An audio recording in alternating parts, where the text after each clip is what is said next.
Bonjour à tous, petit avertissement préalable avant la diffusion de ce podcast. Ce podcast va être diffusé en deux parties.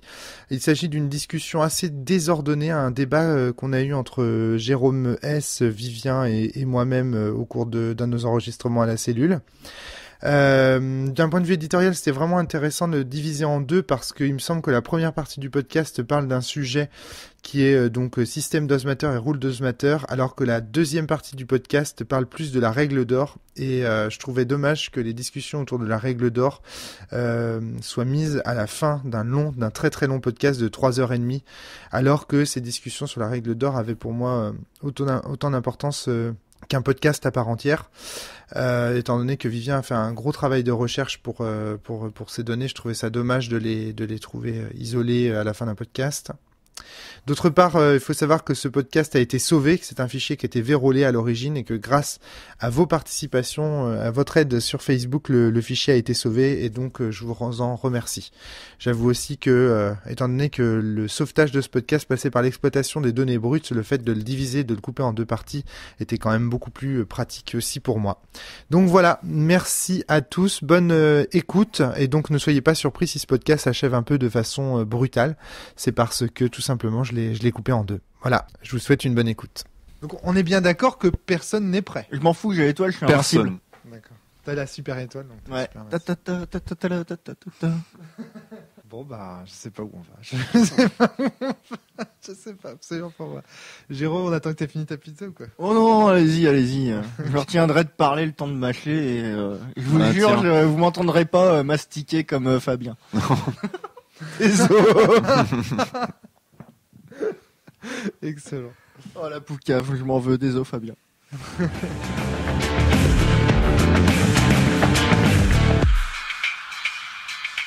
Bonjour à tous et bienvenue sur le podcast hebdomadaire de la cellule. Aujourd'hui avec Vivien Smithson, ça va, la pêche? Yay. La piche. Ok.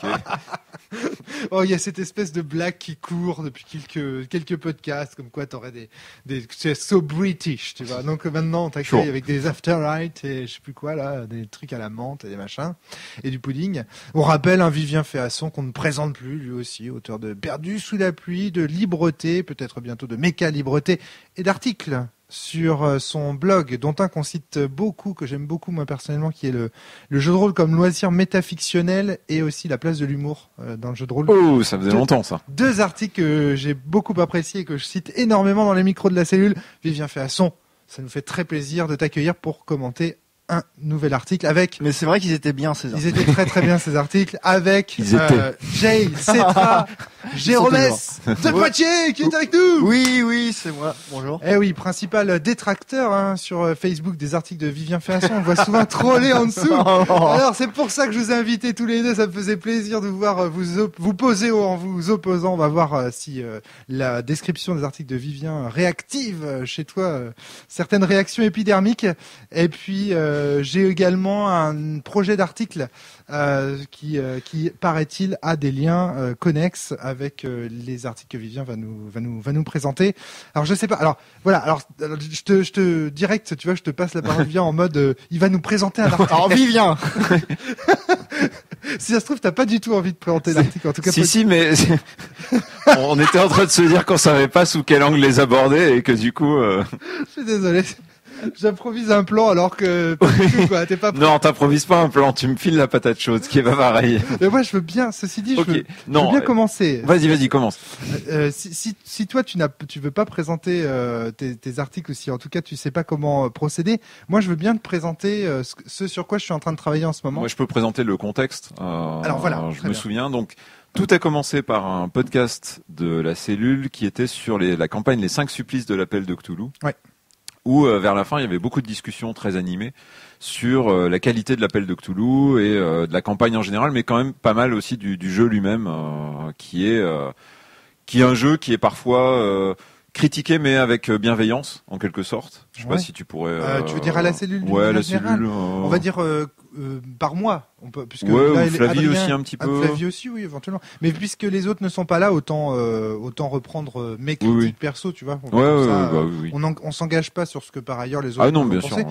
Mais moi, en tout cas, exactement, c'est ça. C'est-à-dire que j'ai une vision bienveillante aussi parce que j'ai une histoire avec ce jeu, j'ai une généalogie avec ce jeu.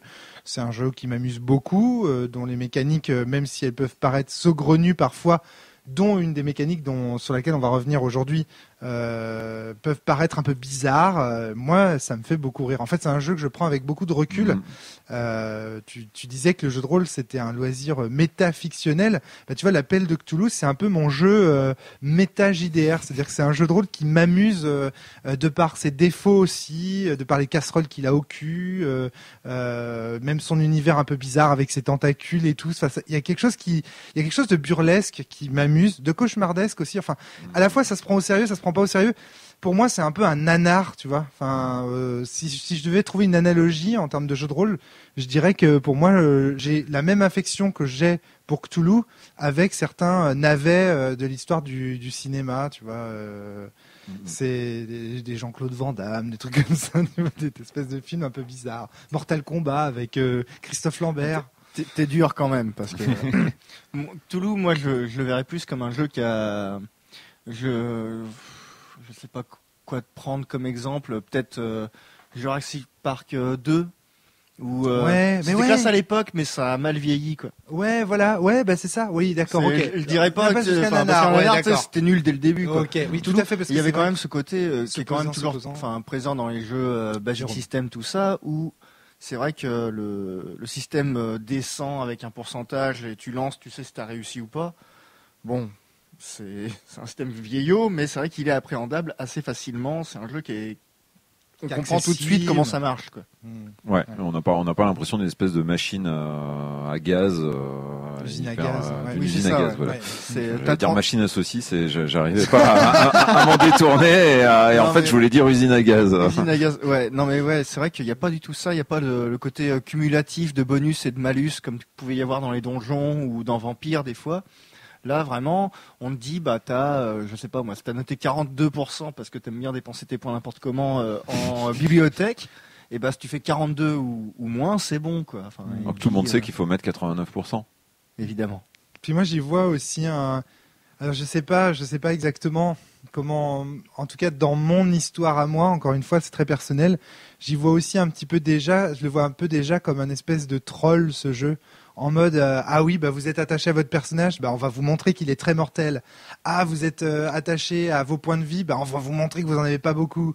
Ah bah tu sais, un petit côté comme si le jeu voulait réagir à certaines positions rôlistes d'une certaine époque et en s'opposant et ça m'amuse beaucoup aussi. Dans aussi la tentative d'émuler un genre original qui est celui de Lovecraft, l'horreur, etc. C'est pour ça que j'ai une affection particulière pour Cthulhu. Pour autant, mes critiques sont franches et voilà, c'est pour ça que je comprends ton problème à exposer. Qu'est-ce qu'on peut dire? C'est une critique bienveillante, c'est cool. Oui, après voilà. Et du coup, j'en ai profité pour rebondir dessus parce que je trouvais qu'il y avait des points qui étaient intéressants et j'avais envie en fait quelque part de défendre le jeu et de.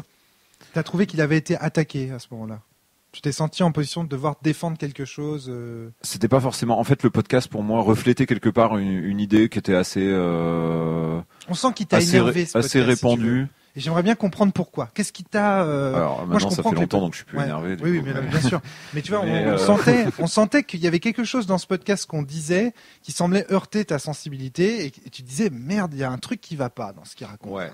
Et pour moi, en fait, l'appel de Cthulhu, et puis ça fait écho à toutes les discussions sur les nouvelles éditions. Tu vois, il y a un côté, l'appel de Cthulhu, bon, il serait temps de le laisser un peu dans son coin dans les années 90 et puis voire même, c'est 80, je crois, les premières éditions. Plutôt. Dans les années 80 et puis de se dire qu'il y a des jeux mieux maintenant parce que c'est plus moderne et que Cthulhu, c'est pas moderne. Maintenant, c'est un peu vieillot et c'est dépassé, quoi, quelque part. Ouais, et ça tu penses et pas? je pense que l'appel de Cthulhu, alors, je dis pas que tout est d'une modernité absolue et que tout est parfait, mais je pense que ça reste un jeu qui est relativement d'actualité pour peu qu'on le prenne d'une certaine façon. D'où le fait de vouloir prendre plusieurs arguments et pour chaque argument précis, en fait, écrire un article. Donc il y a eu un premier article effectivement qui s'appelait pardon. Je reviens sur. Faux pas fatal. Je crois que c'était ça. Non, c'était tu tombes dans les escaliers. Ah, mais merde. faux pas fatal, c'était un sous-titre. Excuse-moi. Et qui parlait effectivement du fameux, parce que c'est pas uniquement quelque chose qui est parce que le but c'est évidemment pas d'attaquer la cellule. Enfin, je veux dire, j'ai pas suffisamment de temps pour. Enfin, ce serait absurde. Mais puis c'est quelque chose que j'ai entendu aussi à plein d'autres endroits, quoi. Ceci dit, Vivien, tu peux le faire. Si Oui. vraiment, voilà, tu as envie de critiquer la cellule, la ligne éditoriale ou quoi, n'importe lequel d'entre vous a le droit de le faire. Bien sûr. Jérôme ne se prive pas pour le faire. Ah bon. N'hésite pas à le faire aussi. Je veux dire, c'est pas interdit, hein, Vivien. Parfois, on raconte des conneries. Il faut pas hésiter à le dire aussi. Mais Ça, je l'ai compris qu'à partir du moment où j'ai entendu personne frapper à ma porte le soir même. Mais là, en l'occurrence, je pense pouvoir avoir. Alors là, tu vois, comme ça, il y a tous mes souvenirs qui se réactivent et puis ma tisane qui se renverse sur mon pull. mais je pense avoir à peu près une vision assez claire de ce débat. Je sais que c'est très compliqué. C'est un sac de nœuds, ce débat. On a eu énormément de mal à se comprendre le jour où on l'a eu avec Natacha Adrien. Oui, alors après, il y a quelque chose dont on a parlé effectivement en dehors des micros et qui serait bon de rappeler, c'est qu'effectivement, quand moi j'ai réécouté depuis plusieurs fois le podcast et c'est vrai que c'est compliqué de savoir exactement quel est le point de vue des intervenants parce que finalement il y a des choses qui sont dites, qui sont retirées, qui sont redites dans la chaleur du moment, on va dire. Voilà, c'est ça exactement. Sachant qu'on a en plus, on avait été obligé d'enregistrer un add-on après le podcast. Donc si vous attendez à la fin du générique de ce podcast, ensuite il y a un add-on pour préciser encore un peu plus ce qu'on a voulu dire. Parce qu'en réalité c'est un sujet. En fait, on s'est rendu compte en abordant un sujet très précis que c'était un sac de nœuds et que c'était beaucoup plus compliqué que ça en avait l'air. On a voulu dire très rapidement quelque chose, en plus on était un peu pressé par le temps, on a voulu dire très rapidement quelque chose et on s'est rendu compte qu'on tombait sur un sujet de fond qui nécessitait peut-être plusieurs podcasts de développement. Et c'est justement un petit peu pourquoi ce soir on enregistre aussi ce podcast et je pense que les points que tu soulignes vont être aussi l'occasion pour moi d'approfondir certains de ces points de mon point de vue. Donc, voilà, au moins 2 articles. Le troisième n'a jamais été terminé parce que moi-même, je suis parti dans des circonvolutions tellement complexes que j'ai fini par me perdre. Donc j'ai des tonnes de notes. Voilà, il y a eu un billet bonus que j'ai failli écrire, mais qui, pareil, c'est perdu en route sur la règle d'or. Il y a eu un deuxième article sur l'idée du protagonisme. C'est-à-dire cette conception qu'on aurait du jeu de rôle comme quoi le personnage doit être un personnage principal au sens où la fiction, donc le personnage principal c'est celui qui est là du début à la fin et qui s'il meurt doit mourir uniquement dans le grand climax final, dans le grand combat ultime. Ça c'était notre vision du protagoniste dans ce podcast. Je pense que c'est une vision du protagoniste en fait, pas forcément. C'était un peu ça dans le podcast. Ouais. Et c'est quelque chose qui est quand même très courante en jeu de rôle, notamment traditionnel. Et toi, tu remettras en cause cette vision-là du protagoniste. En tout cas, je remettrai en cause son omniprésence. Ouais, voilà, c'est ça. On peut faire autrement. Voilà, on peut faire autrement et voir. Il est néfaste de ne penser que en ces termes. Quoi. Et il me semble d'ailleurs que c'était un peu ce que voulait faire l'appel de Cthulhu à ses origines, justement, rompre avec une certaine forme de protagonisme. Alors oui et non, parce que si on regarde Donjons et Dragons, c'était un petit peu différent de la façon dont on le voit aujourd'hui. Et ça, on pourra revenir effectivement sur les évolutions de Donjons et Dragons. Je pense sont intéressantes à ce stade-là parce que je les pense assez symbolique de l'évolution du jeu de rôle, en tout cas traditionnel. Alors c'est vrai que je l'ai pas dit dans ta présentation, mais pour les auditeurs, sachez aussi que Vivien est quelqu'un de relativement compétent dans le domaine de l'OSR, le School Renaissance, qui est une façon. En tout cas, je m'y intéresse. Voilà, tu t'y intéresses. Voilà. Donc c'est pour ça aussi que tu peux parler de Donjons et Dragons comme tu le fais là. Oui. C'est que tu t'as bien étudié la question. Très bien. Alors donc cette suite d'articles, tu nous les rappelles tous les 4 pour qu'on voit un peu le plan que tu avais dans la tête, le grand plan. Les quatre articles. Ouais. Donc c'était le premier, c'est donc tu tombes dans les escaliers. Donc c'est la fameuse histoire du dans le jeu de rôle tradi sur un jet de dés, tu peux tout faire foirer.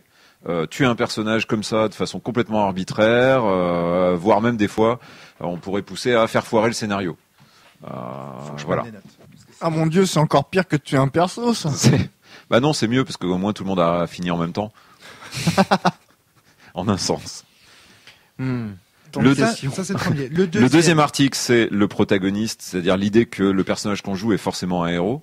Donc au sens de le personnage qui va être là de bout en bout de l'histoire et qui a un arc scénaristique quasi programmé avec une montée narrative, dramatique, etc. D'accord, ouais. Le troisième article qui a jamais vu le jour, c'était sur un moment l'idée que alors là du coup on s'éloigne un peu, je pense malgré tout, qui était à un moment où je crois et tu m'as dit que c'était sans doute le cas, Ouais. que vous parliez du fait que ce que vous aimiez, c'était faire des discussions entre personnages et que l'appel de Cthulhu ne vous fournissait pas de récompense pas pour faire ça, pas récompensé. d'encouragement, pas d'incitation, on pourrait dire. Alors je crois que c'est pas c'est qu'on n'était pas récompensé à être des personnages aussi classe que les PNJ de la campagne. Ouais, il y avait quelque chose comme ça, C'était mais ça. j'ai peur que ce point-là soit. Je pense que le point-là est compliqué, sinon j'aurais fini Et alors l'article à un moment ou à un qu'est-ce qui autre. te choquait dans cette position Moi, ce qui m'intéressait, c'était surtout voilà, c'est pour ça que j'ai peur que cet article-là soit un peu. Tu veux qu'on l'écarte? On on l'étudie peut pas? avoir quoi. Je peux t'en dire, je peux t'en parler, et puis tu vois si ça tient à quelque chose ou si c'est moi qui ai inventé un truc. Mais l'idée qu'en jeu de rôle, c'est forcément ce que le jeu, c'est forcément ce que les règles encouragent ou ce que les règles récompensent ou ce que les règles manifestent qui doit être joué pendant la partie en fait, qui fait l'intérêt de la partie. Ah oui, d'accord, ok. Bon, moi ça j'y souscris pas trop. Hein. Mm. C'est justement d'où le fait qu'on dise que c'est un encouragement à faire des choses. Et pas les récompenses sont un encouragement à faire certaines choses, mais en aucun cas c'est normatif. C'est pas une obligation de le faire. Tout Sinon à fait. ça devient une contrainte. Et dans ces cas-là, on se retrouve dans des positions qui sont très très désagréables. Quand on est contraint à faire quelque chose et pour autant qu'on est récompensé à faire cette chose à laquelle on a été contraint, c'est pas une position confortable dans le jeu de rôle. Si vous voulez un retour là-dessus, je vous invite à regarder la vidéo de Fabien jouant au Val narratif. Ah, ouais, j'ai pas vu celle-là pour J'ai l'instant. toujours pas trouvé le temps de la regarder. Voilà, Ouais. où justement il parle de ça, de ce D'accord. caractère, être contraint de raconter quelque chose. Et même si c'est récompensé, tu vois, par exemple dans le Val narratif, bon, pour faire rapidement, parce que sinon on n'y comprend rien à cet argument. Un bonus de. Voilà, c'est-à-dire que tu dois raconter quelque chose et le personnage sur lequel tu as raconté quelque chose arrive avec des bonus. Typiquement, tu dois décrire un lien qu'il a avec des personnages adverses. Fabien dit, bah voilà, mécaniquement, la contrainte, la récompense est si forte que ça devient quasiment une contrainte. Ouais, d'accord. Or, ça peut faire des trucs pas terribles quand t'as pas envie. C'est pas toujours cohérent d'être le frère ou la sœur. Ma carte son tombe, maintenant c'est bien, la tisane se renverse, les cartes son chutent, enfin, tout se passe bien dans ce podcast. C'est pas forcément, t'as pas forcément envie que le personnage que t'es en train de poser sur le Val en ce moment, soit, le frère du personnage précédent. Et pourtant, tu te contrains à le faire parce qu'il y a une récompense forte. Et ça peut être, et il le décrit dans l'émission, donc qui est disponible sur YouTube, que c'est une contrainte qui lui déplaît fortement. Bah, il faudra que je regarde ça parce que moi c'est aussi ça fait partie des trucs qui m'ont bloqué sur le Val quoi. Enfin le Val narratif. Le Val narratif. Ouais, Parce que tout à fait. Ah bah le Val narratif, moi j'étais tout sec. Hein. Voilà, et donc voilà, justement, donc ça montre bien qu'il y a quelque chose de l'ordre de la contrainte dans le Val qui te dit en gros, on te met le couteau sous la gorge, on te dit maintenant crée. Oui. Et c'est un peu aussi ce qu'on reprochait à certains jeux d'Avery Alder, par exemple. Les jeux de jeunes, par exemple comme Perfect, où on dit bah maintenant crée ceci, crée cela. Ce qu'on a appelé autrefois les machines à saucisses ou les jeux en posture d'auteur, ce sont justement des jeux qui nous disent ça. C'est quoi le nom qu'on donne maintenant là déjà les checkpoint games? Ah non, c'est autre chose ça, les checkpoint games pour moi. Ouais, parce que quand Fred Synthèse et Thomas Meunier en parlaient dans le podcast où ils sont en interview tous les deux, il me semble qu'ils parlent des jeux comme ça où en fait tu avances toujours vers un checkpoint. Ouais, mais pour moi le checkpoint games en fait c'est plus radical que ça. C'est en gros scène 1, tu dois t'engueuler avec machin, vas-y. Il n'y a pas d'histoire de récompense, de machin. C'est un peu perfect. Hein, l'idée du jeu, perfect, oui, c'est un, oui, tu non, vois ce que une je veux dire. récompense. Oui, d'accord. Il n'y a pas de récompense, c'est juste, voilà, en gros, il y a quasiment un scénariste qui est l'auteur du jeu qui te dit, voilà, cette scène-là, ce sera à propos de ça. Un peu comme certains GN, quoi. Oui, exactement comme certains GN, en fait. GN nordique, c'est clairement l'inspiration des checkpoint games, à mon avis. Pour résumer, ce que je veux dire, c'est que si tu tends trop la corde, elle casse. Est-ce que je peux être un peu polémique du coup parce que elle ne sonne pas. Parce que là tu parles de Avril Alder du coup, mais est-ce que par exemple tu mettrais désolé Fred du coup prosopopée là-dedans? Ah non, pour moi pas du tout. Pourtant tu as un système de récompense et si t'es pas récompensé, le jeu avance pas. Et alors encore prosopopée, tu peux toujours voir selon les attentes autour des gens.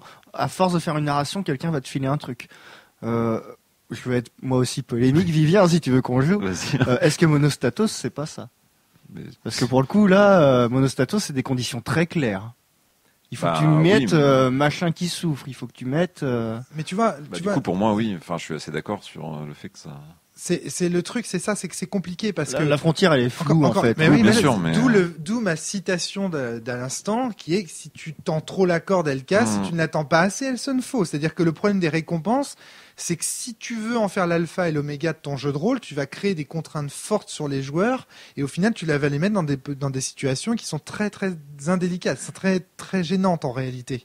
Parce que quand quelqu'un te dit crée quelque chose et que t'as pas d'inspiration, que tout le monde autour de la table te regarde attendant que tu dises le truc, tu crées en plus une espèce d'un effet d'attente en fait et une espèce de contrainte sociale qui pèse sur le joueur qui est vraiment très forte. T'attends de lui qu'il donne un bon résultat. Enfin, tu vois, c'est une espèce de pression qu'on a tous senti, hein, je pense, dans certains systèmes. Il y a des systèmes comme ça qui nous mettent une espèce de pression et ça, on l'a tous senti. Bah, soyons honnêtes, il y a beaucoup de jeux post-forgiens, pas tous, mais beaucoup de jeux post-forgiens qui reposent sur ces mécaniques-là Et on peut pas en vouloir à des gens d'avoir voulu pousser les cours. Non, mais il n'est pas question d'en vouloir. Il est question de regarder quelque chose et de. À un moment donné, voilà. Mais pour autant, alors et donc pour aller dans le versant de ce que je voulais dire, Jérôme, tu voulais ajouter quelque chose? Bah ouais, enfin, qu'est-ce qu'il en est de ce perso de Cthulhu qui tombe?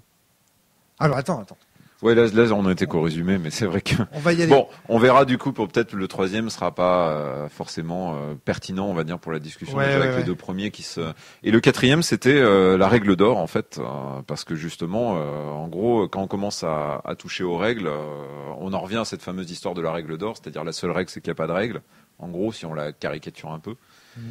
Et l'idée qu'en gros, si dans le jeu de rôle, si le jeu de rôle, c'est uniquement ce que les joueurs en font. Pourquoi tu me vends un bouquin de 200 pages quoi. Mais bon là on aborde peut-être une ouverture sur un autre podcast. Sur un autre podcast. À voir, mais voilà, c'était pour resituer les quatre. Et c'est les deux derniers n'ayant jamais sorti pour l'instant. Peut-être qu'ils seront sortis d'ici là. Peut-être que j'aurai eu l'inspiration après ce podcast. En tout cas, voilà. En tout cas, les positions sont jamais tranchées. C'est toujours assez subtil. Quand dans un podcast d'analyse du système, on explique que telle règle nous a manqué ou que telle règle était trop contraignante et tout, il faut toujours reprendre ces propositions-là dans le contexte du podcast et de la partie, bien entendu. Et il y a un élément, et je sais plus s'il intervient dans un des deux articles ou s'il devait intervenir après, honnêtement, c'est toutes les discussions qui reviennent souvent à dire il faut mettre ça dans la base. Ah ouais. Il faut que ça ce soit dans la base. Ça c'est vachement intéressant, mets-le dans la base. Ça il faudrait que ce soit dans la base. C'est pas dans la base, ça va pas. Ça accompagne ça justement l'idée. En fait, c'est notamment lié à cette histoire de tu tombes dans les escaliers, c'est-à-dire à quel moment tu fais un jet de dés. Est-ce que ça vaut le coup de tuer un perso, etc. Tous ces éléments-là, il y a une infinité en fait de paramètres à prendre en compte. Et pour moi, l'idée c'est que il y a des conseils, il en faut. Je suis pas du tout en train de dire que le jeu de rôle doit être livré brut. C'est pas ce que tu fais. Non, c'est pas ce que je fais déjà. Voilà, après, on peut toujours dire que ce que j'ai fait avant, c'est pas forcément ce que je ferai demain, donc on sait pas trop. Voilà, okay. Peut-être que. Ok. Voilà, mais toujours est-il qu'effectivement jusque-là, j'ai plutôt mis des conseils quand même. Oui. Mais est-ce qu'on peut tout mettre? A priori, on peut pas tout mettre, ça c'est matériellement impossible. Mais est-ce qu'il faut qu'on en mette beaucoup? Est-ce qu'il faut qu'on surexplique tout?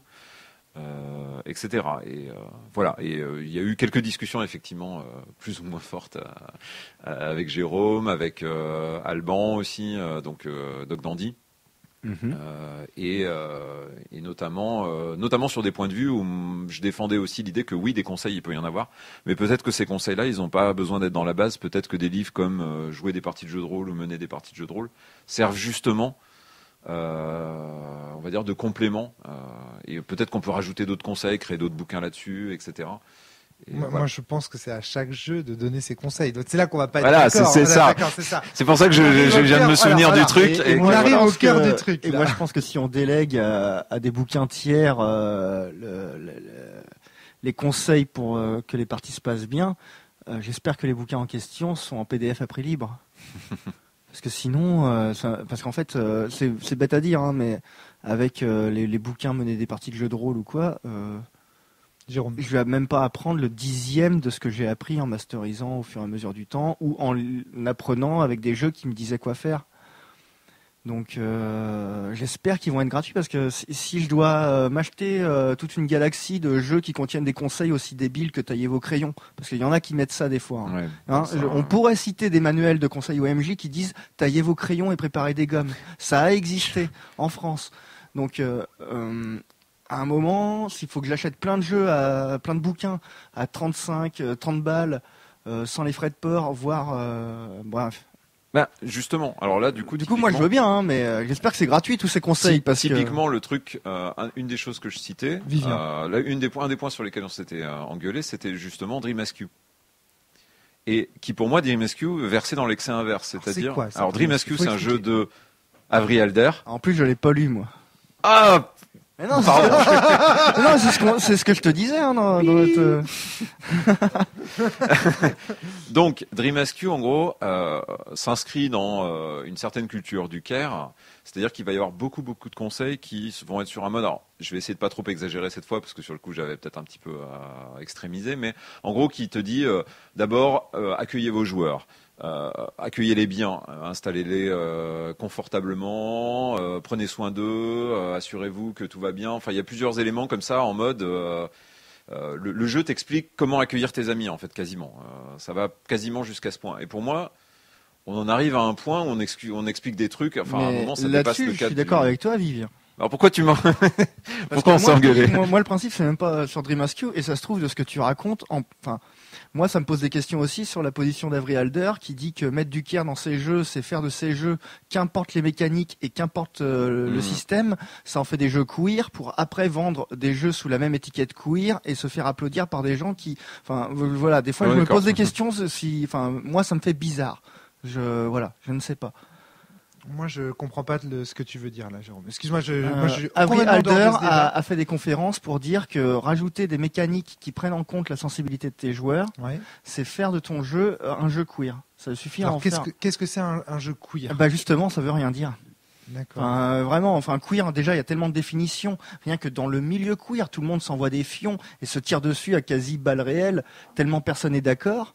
Alors faire un jeu queer, déjà, qu'est-ce que ça veut dire? Et après, décréter qu'il suffit de mettre de la sécurité émotionnelle pour que le jeu soit queer, et qu'ensuite, parce que c'est bête à dire, hein, mais vu que c'est une personnalité queer qui écrit du jeu de rôle, quand elle sort un jeu de rôle queer, bah oui, les gens achètent. Il y en a plein qui achètent par soutien.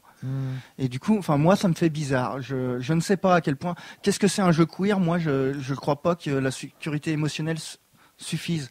En tout cas, un jeu care. En tout cas, je me questionne. En fait, ce que tu veux bien dire, c'est un jeu care au sens qui prend soin de ses joueurs. Et ce que tu veux dire, Vivien, c'est jusqu'où on sort pas du cadre de ce que doit être un manuel de jeu de rôle quand on commence à expliquer à la personne en face de soi comment il faut accueillir ses amis le soir, etc. Et je pense que là, dans leur cast, tout le monde voit bien qu'il y a un problème là. Tu vois, ou en tout cas qu'il y a quelque chose qui peut être de l'ordre du choquant. J'ai eu le sentiment en lisant plusieurs jeux. Alors j'ai pas envie d'attaquer les jeux eux-mêmes, si tu veux, parce que voilà, mais il y a plusieurs jeux en fait récents qui ont pris le parti d'expliquer énormément toutes les situations, les possibilités, etc. Et l'effet que ça a eu sur moi, alors peut-être que du coup je suis mal situé parce que je suis un rôliste, on va dire, avec de la bouteille, tu vois, ces situations-là, j'ai pu les vivre plus ou moins, donc du coup... Je trouve que Jérôme a plus de bouteilles autour de lui que toi. Oui, alors bon, d'accord, j'ai de l'âge et Jérôme a de la bouteille, chacun son... Pareil, il arrive même plus à siffler. Ma bière est trop pleine. Je ne pas encore. Alors, comme quoi, finalement, on est un peu mauvaise langue quand même. Il a des bouteilles pleines autour de lui. Et j'ai l'impression qu'il y a une espèce d'inflation tendance, en fait dans l'explication. Moi, je la comprends. En fait. Au détriment quelque part de beaucoup d'éléments qui moi m'ont attiré dans le jeu de rôle au départ. Et ça c'est quelque chose de très intéressant. D'accord. Et j'avais fait un article il y a longtemps sur JDR Mag. C'est plus mon jeu de rôle, quoi. C'est plus mon jeu de rôle, quoi. Là, ça devient trop. On dit comme ça devient sale, mais. Mais je vois pas pourquoi. Je veux dire, c'est.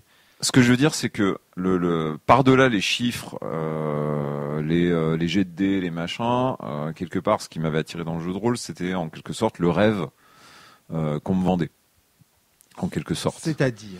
C'est-à-dire, souvent tous les jeux étaient en mode venez vivre des aventures, explorer des paysages incroyables ou affronter des choses comme ça, peu importe. Je voudrais pas non plus réduire ça juste aux jeux exploratoires et aventureux.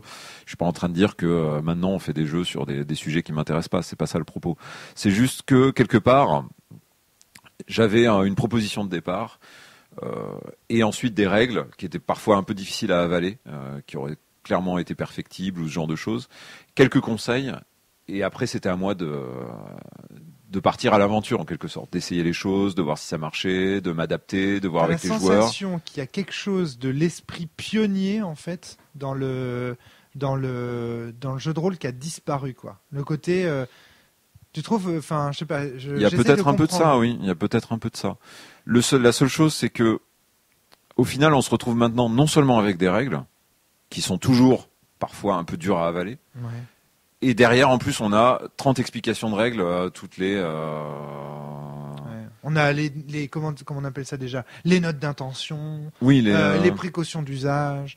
On a en plus d'une règle, en fait, on a c'est maintenant on a même les origines de la règle, de quel jeu de rôle elle vient, etc. Et tout ça s'alourdit en fait. Je trouve que c'est si fréquent que ça, parce que ce que tu dis. Alors moi, je sais que si je réfléchis à mon expérience, bien que j'ai été playtester et tout, je trouve que Demiurge, il souffre un peu de ça. Bah, bon, je dois bien avouer que c'était un des jeux que j'avais en tête. Bah ouais. Et malheureusement, parce que, alors que pour le prendre, c'est vraiment un jeu que j'attendais énormément et j'avoue que la forme m'a coupé dans mon élan, quoi. Je te conseille de te renseigner sur les aides de jeu version simplifiée que Fred a mis en ligne.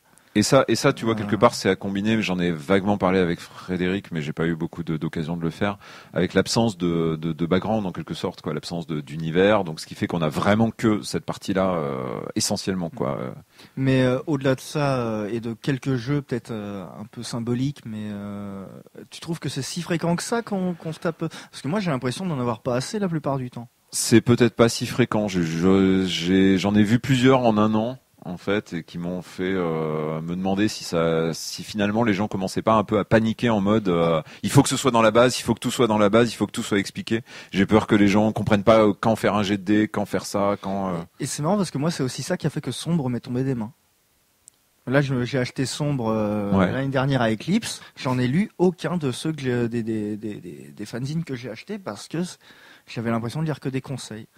Et le jeu, voilà, j'en veux pas au jeu. À mon avis, il est sympa. Et le jour où je vais me sortir les doigts et que je vais y mettre, j'arriverai à sortir des parties cool. Mais c'est marrant, tu vois. J'ai eu la même impression, alors que c'est la principale force du jeu quand on écoute le public. Ouais. Donc paradoxalement, tu vois, c'est. Puis il y a des jeux où c'est des avantages, d'autres où c'est des inconvénients. Un autre élément de réponse, Vivien, j'ai envie de dire qui peut le plus, peut le moins. C'est-à-dire que il vaut peut-être mieux avoir plus ou trop de conseils et puis prendre ceux qui nous intéressent et puis pas lire pas. Le problème, c'est que souvent, ça marche souvent pas, ça alors il y a deux effets. C'est que déjà, il faut se mettre dans la tête de quelqu'un qui découvre le jeu. Il a un bouquin énorme. Alors après, on peut toujours dire les conseils c'est mieux pour se lancer, mais il y a quand même l'impression, quand on parle d'un jeu d'un loisir qui est quand même difficile d'accès, qui demande beaucoup d'efforts. Et il y a un moment où Demiurge, tu trouves que c'est un bouquin énorme? Honnêtement, c'est pas énorme. Je veux dire, tu te rends compte, on parle d'un jeu de rôle. C'est un jeu hyper complexe, le jeu de rôle en vrai. C'est une activité sociale. Je voudrais pas non plus qu'on tourne vers la critique de Demiurge du coup. Non, mais c'est un exemple. Parce que moi, Romaric, j'ai beau adorer le jeu et tout ça, le bouquin, il est pas si gros, mais il faut l'avaler quand même. C'est pas si évident que ça. Surtout qu'il y a beaucoup. Et puis Jérôme parlait de Sombre, quoi. Sombre, c'est quoi Oui, voilà, c'est 50 pages. Sombre. Là, par contre, c'est pas. Mais c'est marrant parce que je les mets dans le même lot. Et c'est marrant parce que la plupart des gens qui vont reprocher à Sombre, moi qui reproche à Sombre, je reproche. C'est pas je reproche, j'ai pas réussi à accrocher de ouf. Par contre, Demiurge, j'ai réussi. Et je pense que la plupart des gens qui, au contraire, kiffent Sombre vont être poussés par Demiurge, alors que c'est à peu près la même critique, c'est trop de conseils. C'est quand même curieux. C'est pas une question de trop de conseils. Voilà, tu vois, c'est ça que je veux dire. Moi, je crois que c'est pas ça le problème. C'est trop de conseils qui te semblent, Vivien, à côté de la plaque. Moi, j'ai plutôt l'impression que c'est ça, en fait. C'est-à-dire, j'ai la sensation que dans ce que tu nous racontes, il y a Non, mais je me trompe, peut-être, hein, t'inquiète, tu auras tout le temps de répondre à ce Ouais, que je peut-être. raconte. C'est que j'ai la sensation qu'il y a des règles qui font partie tu vois, du jeu de rôle, de la partie de jeu de rôle, puis il y a des règles qui n'en sont pas, quoi. Par exemple, la nature des sièges que tu vas mettre autour de la table, si c'est des sièges rembourrés Oui. ou des chaises Ikea, est-ce que ça doit figurer dans la base de ton jeu de rôle ou pas, quoi? Ouais, enfin là, Quand du coup, Avery personne Alder dit ça, mais Bah si, oui. quand Avery Alder pas les dit sièges vous Ikea. devez... Non, d'accord, mais quand Avery Alder dit vous devez accueillir vos joueurs, accueillez-les bien, etc.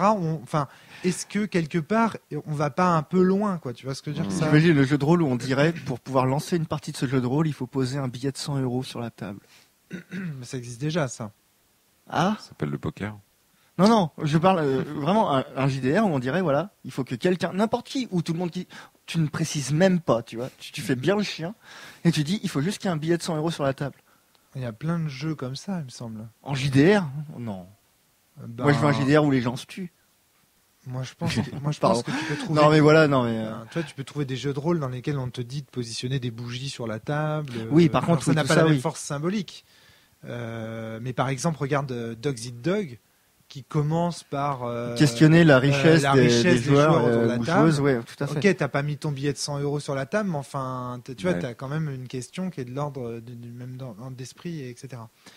Donc, alors, est-ce que c'est ça la question que tu voulais poser, Vivien? C'est-à-dire que Du coup, si je veux faire le lien avec les histoires d'articles, je me demande à quel point finalement, à force de figer finalement l'utilisation des règles, on n'empêche pas aussi une forme quelque part d'exploration des règles, tu vois. Ouais. C'est un petit peu aussi, en fait, quelque part, les jeux dits forgiens s'inscrivaient souvent dans une idée de système, non pas au sens de système Does Matter, on aura peut-être le temps d'y revenir, Ouais. mais au sens de où les règles font système, c'est-à-dire que les règles se combinent entre elles de façon très très claire, parfois presque linéaire, tu vois. Il y a un côté d'abord tu fais ça, ensuite tu as droit de faire ça, ça ou ça, Ouais. ensuite tu fais ça et tu passes par là toute cette trajectoire. Là où souvent dans le jeu de rôle traditionnel, ce genre de système était réservé au combat en gros, et le reste du temps, le système de règles c'était une boîte à outils. Je comprends bien ce que tu veux dire, mais le problème, c'est que j'ai la sensation que ta vision des choses, c'est que en ajoutant des conseils et des règles, on encadre à tel point qu'on étouffe. Ouais, je pense. Et ça, on l'a tous en tant que game designer, mais tout le monde le sait, ça. C'est-à-dire qu'on sait que moi, je savais quand j'ai écrit Vademecum.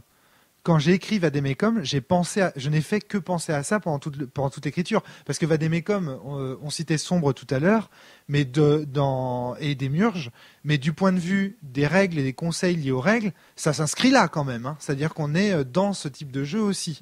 Donc, et moi, je pensais qu'à ça, c'est-à-dire jusqu'où est-ce qu'on est, à quel point quand on impose, tu vois, de dire, bah, il faut faire ça, il faut dire ça, lisez ce passage, à quel point on n'étouffe pas. À un moment donné, le mec fait assez, tu sais, comme dans La maison qui rend fou d'Astérix, là, assez, tu vois, là, je veux dire, il y a trop de règles, trop d'escaliers, trop de guichets 1, trop de machin. On voit bien, enfin, tu vois, il y a un côté.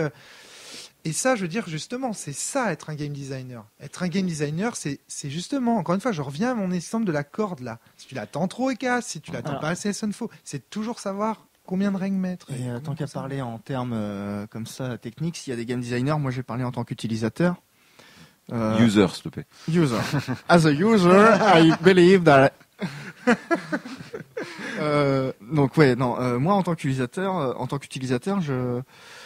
en fait, moi, j'ai donné une expérience, mon expérience à moi. J'ai découvert Donjons et Dragons 3.5, 3.0, puis 3.5. J'ai dû apprendre à faire la fusion tout seul parce que j'ai été tout seul avec mes copains pour apprendre à jouer au jeu de rôle sans que personne ne puisse nous apprendre. Sur le net, il y avait des conseils pour faire ces scénarios et être un bon MJ, du genre être souple et solide à la fois. Voilà, tout ça, quoi, comme le bon vieux PQ. Donc c'est vrai que c'est un peu compliqué et on se retrouve à faire des trucs où moi en fait j'étais énormément encodé par mon héritage de Baldur's Gate et du jeu vidéo de Donjons et Dragons. J'étais encodé dans une manière très mécanique de considérer mon Donjons et Dragons. Et un jour, je me rappelle, je discute avec quelqu'un qui était pas du tout à ma table ou quoi, qui jouait pas. Et il me raconte que lui, il joue à Warhammer et qu'il a fait une super partie où à la fin, le MJ leur a foutu un dragon et tout, et que ils étaient vraiment dans la merde, ils avaient pas le niveau, mais qu'ils avaient réussi à faire une espèce de coup critique, puis confirmé ou je sais pas quoi dans Warhammer. Enfin, je connais pas trop Warhammer Fantasy. Et qu'ils avaient tous lancé le nain jusqu'à la tête du dragon qu'il avait planté entre les deux yeux. Et je me rappelle, je lui avais dit, waouh, mais c'est formidable. Enfin, dans Donjons et Dragons, on peut pas faire ça. Il m'avait dit, il a l'air trop bien ce système Warhammer première édition. Voilà, ça a l'air trop héroïque. Voilà. Et je lui dis, putain, dans Donjons et Dragons, je peux pas faire ça. Je suis trop deg et tout. Votre jeu, il a l'air bien, exactement. Et il me dit, mais si vous pouvez. Et j'étais là, what? Enfin, je n'étais que confusion et j'avais que des points d'interrogation autour de la tête que je n'ai jamais réussi à résorber avant de comprendre. Mais j'ai dû passer par des jeux plus précis. Enfin bref, tout ça pour dire. Du coup, il y avait quoi à comprendre? Que c'est bête à dire, mais j'étais déjà enfermé dans une version très systémique. Et ah oui, voilà, il y a quoi à comprendre. Ouais. C'est que si il faut comprendre qu'il faut savoir virer, quoi virer, pas quand et tout, et que ça passe pas par des bouquins qui sont gratuits, ça va passer par la culture orale, par la tradition, par la transmission, des choses dont tu as déjà parlé, Romaric, dans ce micro.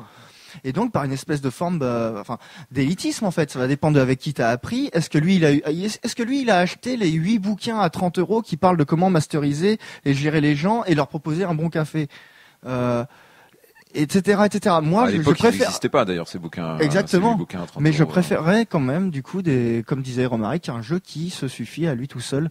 Alors par contre, quitte à savoir peut-être des fois un peu mieux choisir ses conseils, effectivement. C'est-à-dire que le jeu qui se suffit à lui tout seul, pour moi, n'existe pas en fait. C'est ça le. Non, mais c'est comme l'anarchie, on peut y tendre. Voilà. On n'y arrivera pas. Il y aura pas le grand soir, mais on peut. Le souci qu'on risque d'avoir, c'est que effectivement, la position modérée, c'est celle a priori à laquelle on finira par arriver. C'est-à-dire qu'il faut des conseils, mais pas trop. Souplesse. Voilà, c'est au final. C'est beaucoup moins poétique que ma corde qui se tend et qui se tend. C'est ça. Bon, mais je valide. Parce qu'il y a un vrai truc, c'est-à-dire que les conseils doivent rester des conseils, quoi. C'est-à-dire que le principe de la boîte à outils, c'est que ça propose une grande souplesse d'utilisation. Le conseil, on peut l'enlever. Voilà, c'est ça. On peut l'appliquer ou ne pas l'appliquer. Ou le contrairement modifier. À une règle. Voilà, c'est ça. Où là, si on se risque à ne pas appliquer une règle, on prend le risque de voir dysfonctionner le jeu. Mais je dis pas la partie. Mais le pas jeu. Forcément, parce que ça se trouve en fait en faisant en virant une règle ou quoi, en fait le jeu il va être mieux. Et si oui. moi j'ajoute une règle optionnelle qui est que le MJ doit passer. Selon l'auteur, on prend le risque. C'est-à-dire que l'auteur ne garantit plus. Si tu enlèves une règle du jeu, contrairement à un conseil, ça dépend des auteurs, Romaric, en vrai. Hein. Oui, ça dépend des auteurs. Mais ce que je veux dire, c'est que si moi je rajoute une règle à sens qui est que le MJ doit passer la moitié de ses parties minimum à jouer de la vie quotidienne et que je m'y astreins pendant toute la campagne, si ça marche, en fait, c'est pas forcément quelque chose qui va faire dysfonctionner. C'est très compliqué. C'est très compliqué. On aborde là la subtilité du jeu de rôle qui est que En fait, là où je veux en venir, Romaric, c'est que, et moi c'est ce que je dis à mes joueurs. Là, on arrive sur mes articles, Vivien. Ouais, d'accord. À mes potes, mes amis joueurs et joueuses, quand on parle et tout ça, il y a des parties où clairement je vais essayer de respecter le système à fond. Et pourquoi je le fais? D'ailleurs, c'est la même raison qu'à la cellule, c'est pour les juger. Parce que quand je veux juste me faire plaisir, bah oui, je patch. Oui, évidemment, je suis pas les règles tout le temps comme un neuneu. Mais quand je veux tester le jeu pour ce qu'il est, non, là mon gars, tu te démerdes sans béquille, s'il te plaît. Ouais, je comprends. En tout cas, il y a plein de trucs. Que je voudrais dire. Et là, on touche vraiment du doigt l'article que je suis en train de rédiger en ce moment. Tout d'abord, il y a une grande confusion, je trouve, en francophonie entre les règles et le système. Ça fait déjà plusieurs saisons que je reviens dessus régulièrement, que j'essaye de distinguer, même dans les podcasts de la cellule, cette distinction entre les règles et le système. Pour la faire simple, on va commencer par les règles, c'est le plus simple. Les règles, c'est ce qui a écrit dans la base du jeu. Les règles, c'est l'auteur du jeu qui les a écrites. et qui vous les a transmises, a priori. Alors que le système, ce sont les règles telles qu'elles s'appliquent le soir où a lieu la partie.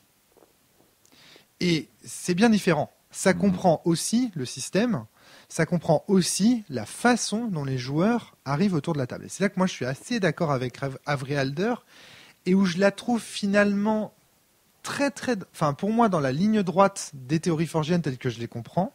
C'est-à-dire que le système pour les forgiens, c'est à la fois les règles telles qu'elles s'appliquent au cours de la partie, mais c'est aussi la façon, l'humeur avec laquelle tu entres dans la partie.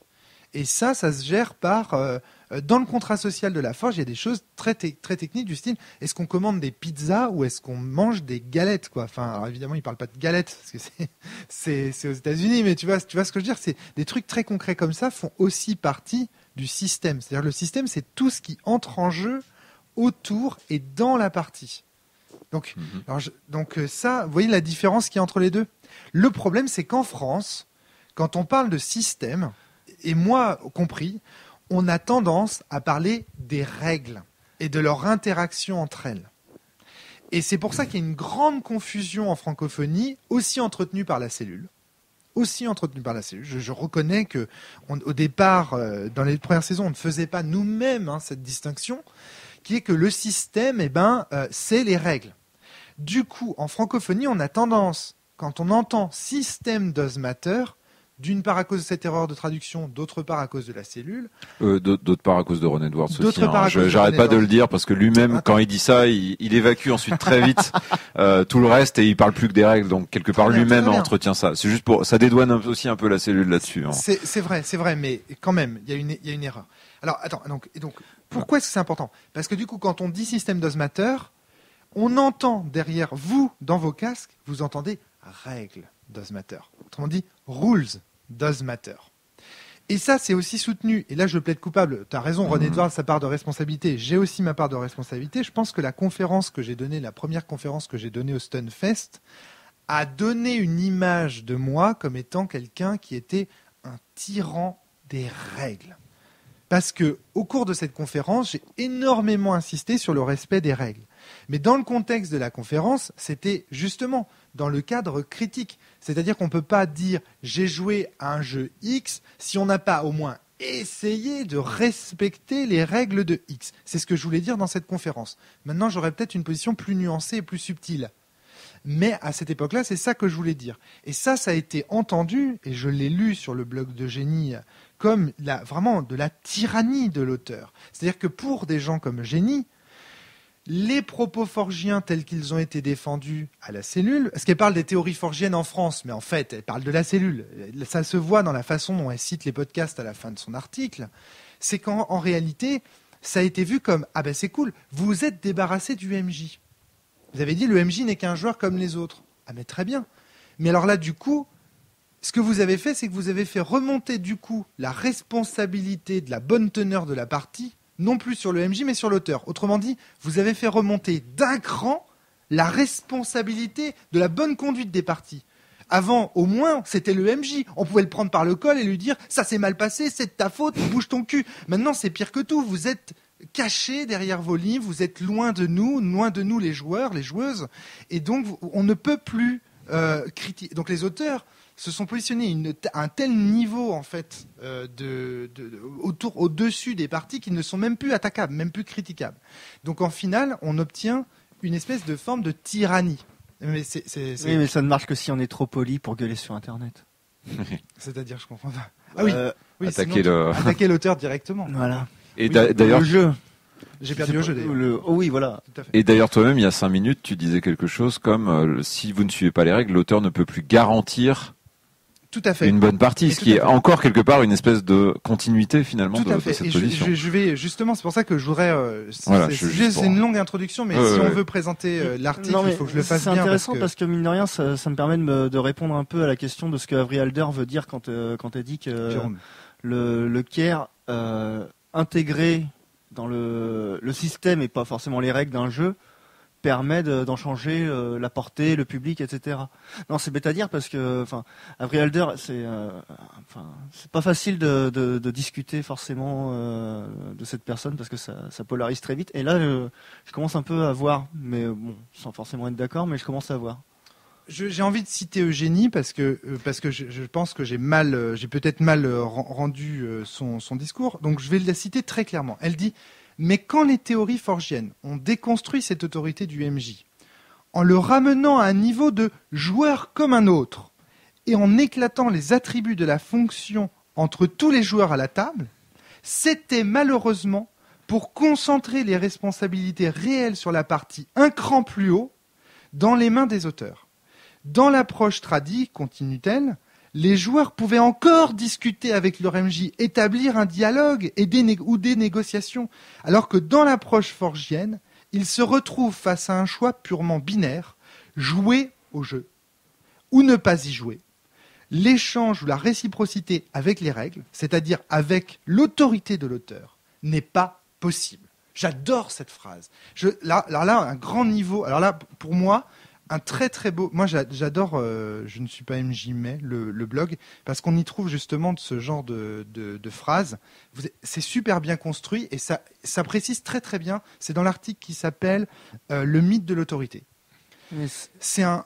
Vas-y, Jérôme, qu'est-ce que tu veux dire ? C'est hyper intéressant. C'est intéressant et en même temps, c'est une confusion. C'est factuellement faux. Oui, mais parce que non, mais je veux dire, reprenons Monostatos où il y avait des problèmes d'équilibrage entre le nombre de jetons que gagnait l'adversité ou pas. Il y a différents correctifs qui traînent sur Internet selon ses goûts et ses envies. C'est vrai. Et qui ont été tous publiés par Fabien lui-même. Là où je suis d'accord avec Eugénie, c'est que très prêt à entendre tout ça. Quand c'était le MJ qui portait, je suis complètement d'accord, Jérôme, bien sûr. Mais quand c'était le MJ qui portait la responsabilité de la partie, il y avait un côté direct. On n'avait pas à aller trouver l'auteur sur Internet. Mais dans les années 70, les gens, quand ils aimaient bien un auteur de BD, ils lui écrivaient une lettre chez lui. Je veux dire, il y a quoi de plus direct que d'envoyer une lettre à l'auteur ? Ah bah pour la partie, c'est un peu mort quand même. Oui, mais c'est mort, mais bon. On peut même pas en live, si tu veux. S'il faut aller voir sur le forum on est ce soir. Ouais, c'est la première fois qu'on se voit depuis 5 ans pour jouer à Sens Renaissance, notre jeu préféré. Romaric Briand est absent ce jour-là. On peut pas lui envoyer le MP qui va bien, etc.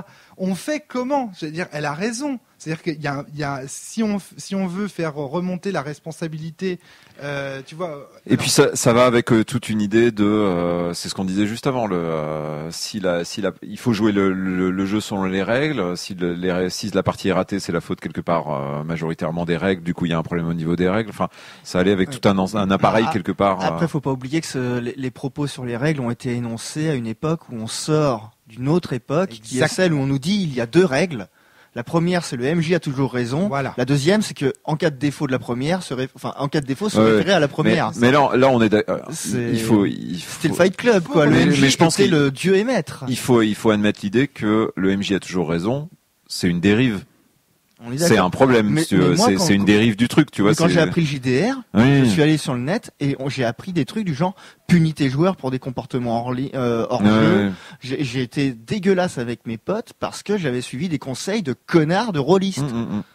Qui ne réfléchissaient pas, qui vraiment disaient tyrannisez vos joueurs parce que il faut leur apprendre à être intelligent. Mais intelligent selon quoi ? Selon les décisions que moi j'avais décidées à l'avance en fait, vu que le MJ est roi. Enfin c'était quel despote pense comme ça ? En tout cas, il y a quelque chose que je trouve très intéressant. Il y a plein de trucs. Je trouve cette citation d'Eugénie, moi, elle active chez moi des tas de choses. La première chose que j'ai envie de dire, c'est que d'abord, être auteur de jeux de rôle, ce n'est pas défendre l'autorité. Il ne faudrait pas se tromper sur... c'est pas l'idée que l'auteur de jeux de rôle, il est de droite, il veut qu'on respecte les règles, qu'il y ait des gendarmes qui viennent pour une Europe libérale et sociale. Encore une fois, on peut être de gauche et autoritaire. Il y en a plein que ça dérange. Très bien, soit, peu importe. Le but, pour moi, un auteur de jeu de rôle, c'est justement quelqu'un qui connaît les limites de son autorité. Et il les connaît tellement bien que c'est pour ça qu'il veut écrire des règles qui permettent ensuite de se défaire du besoin qu'il soit présent effectivement pour jouer au jeu tel qu'il l'imagine.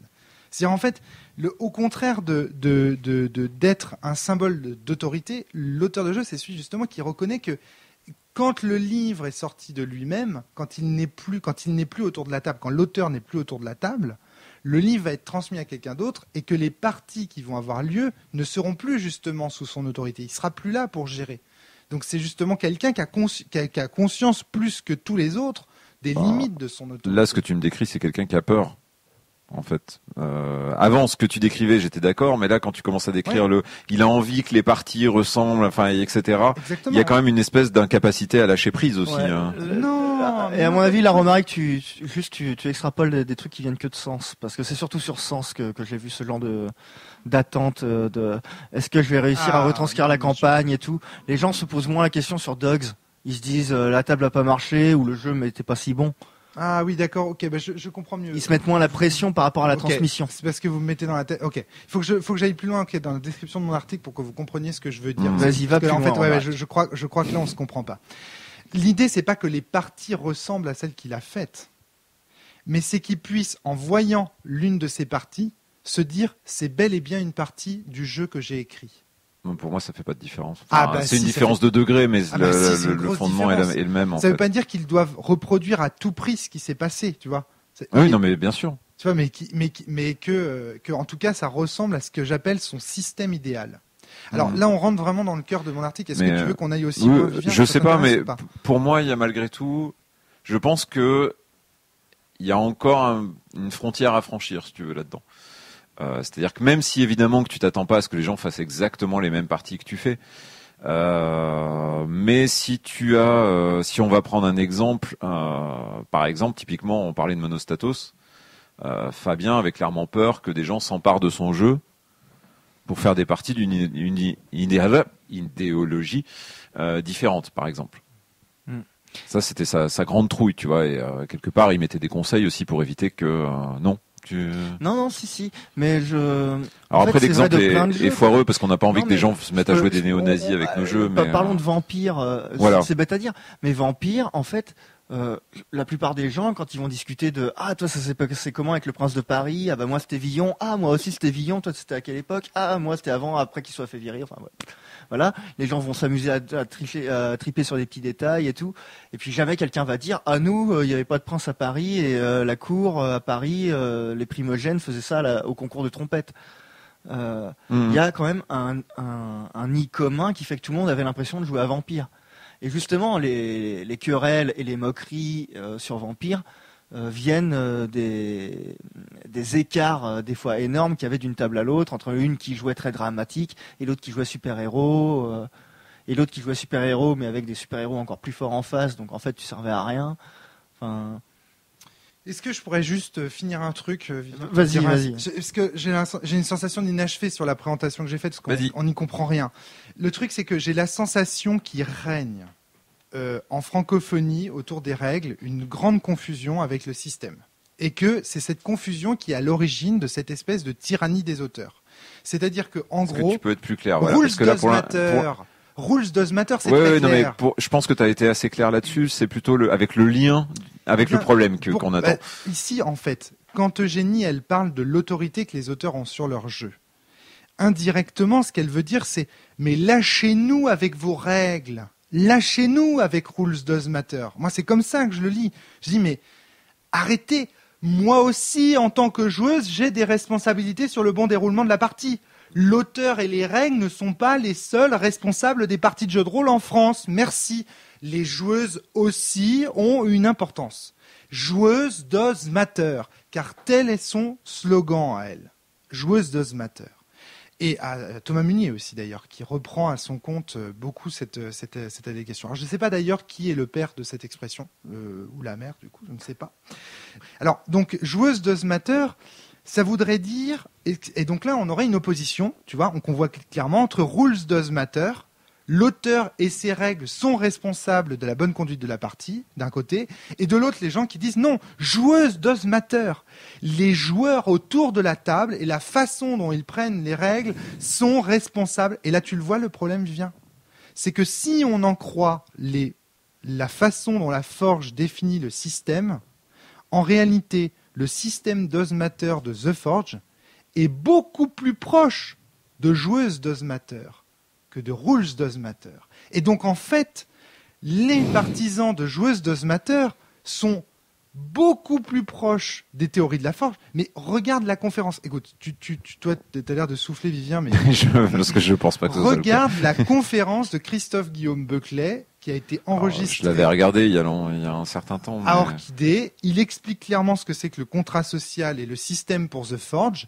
Et dans ce qui fait partie du système et du contrat social, il y a tout ce que les partisans du joueuse d'Ozmater disent être enfin, tu vois, en fait, le système est important pour, si on en croit cette conférence, veut plus dire ce qui se passe autour de la table est important que les règles sont importantes. C'est ça que je veux dire. Et donc, en un sens, les partisans de joueuses d'Ozmater sont plus forgiens que la cellule qui est, selon Eugénie, le représentant de la forge en francophonie. Est-ce que tu vois ce que je veux dire?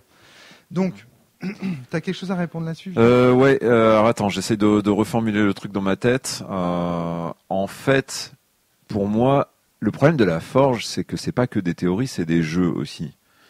Or, pour moi, beaucoup de jeux de théoriciens de la forge hurlent presque parfois Rules does matter, tu vois. C'est vrai. Et du coup, on en a en France aussi. Voilà. Frédéric Sintès, Romaric Briand, j'imagine un peu Fabien. Plus que finalement, quelque part, bien des jeux tradis, quoi. Qui ont l'air de dire Rules does matter. Parlons des jeux, en tout cas, à défaut de parler des personnes. Très bien. Parlons des jeux. Tu vois, je veux dire, par exemple, Dogs in the Vineyard, c'est un système extrêmement, complexe, imbriqué, etc. Beaucoup de jeux Démiurge, Démiurge, du coup, c'est un peu triché parce que c'est quand même assez proche dans la filiation de Dogs. Monostatos, c'est quand même assez... Oui, mais pour faire quoi? Quel est le but de ces auteurs-là? C'est que ça se passe bien pendant la partie. C'est-à-dire, autrement dit, le but de ces auteurs, c'est de transmettre les règles les plus claires possibles, de façon à ce qu'elles soient utilisées par les joueuses au cours de la partie. J'emploie volontairement le mot joueur au féminin ici pour faire référence à la théorie d'Eugénie. C'est-à-dire que les joueuses se saisissent. Ça, je trouve ça formidable. Le fait qu'elles parlent de joueuses, ça nous permet... Non, mais je trouve ça génial. Parce que ça nous permet de savoir, quand on parle des joueurs d'une façon générale, ou quand on parle des joueuses comme ça, c'est comme si on faisait référence directe, fin de la parenthèse, mais je trouve ça hyper pratique dans les conversations. C'est pas comme ça que c'est utilisé aux États-Unis ou dans d'autres trucs. Non, en tout cas, c'est cool. Non, mais disons qu'il y a des bouquins dans lesquels ils s'en servent pour, quand on parle au féminin, c'est les joueuses, quand on parle au masculin, c'est les personnages. D'accord, okay. Il y en a qui font ça aussi. Okay. Bon, en tout cas, moi, je trouve agréable le fait qu'ils parlent de joueuses, parce que comme ça, quand on veut faire référence aux joueurs dans leur théorie à eux, on les appelle des joueuses, et du coup, ça évoque tout de suite cette théorie-là, et je trouve ça vraiment très pratique dans les conversations. Donc, toujours est-il que le but de ces auteurs-là, des gens comme Vincent Baker, des gens comme Frédéric Sintès, comme Fabien ou comme moi, notre but, c'est de faire des règles pour que les joueuses s'en emparent. Donc, il n'y a pas d'opposition entre...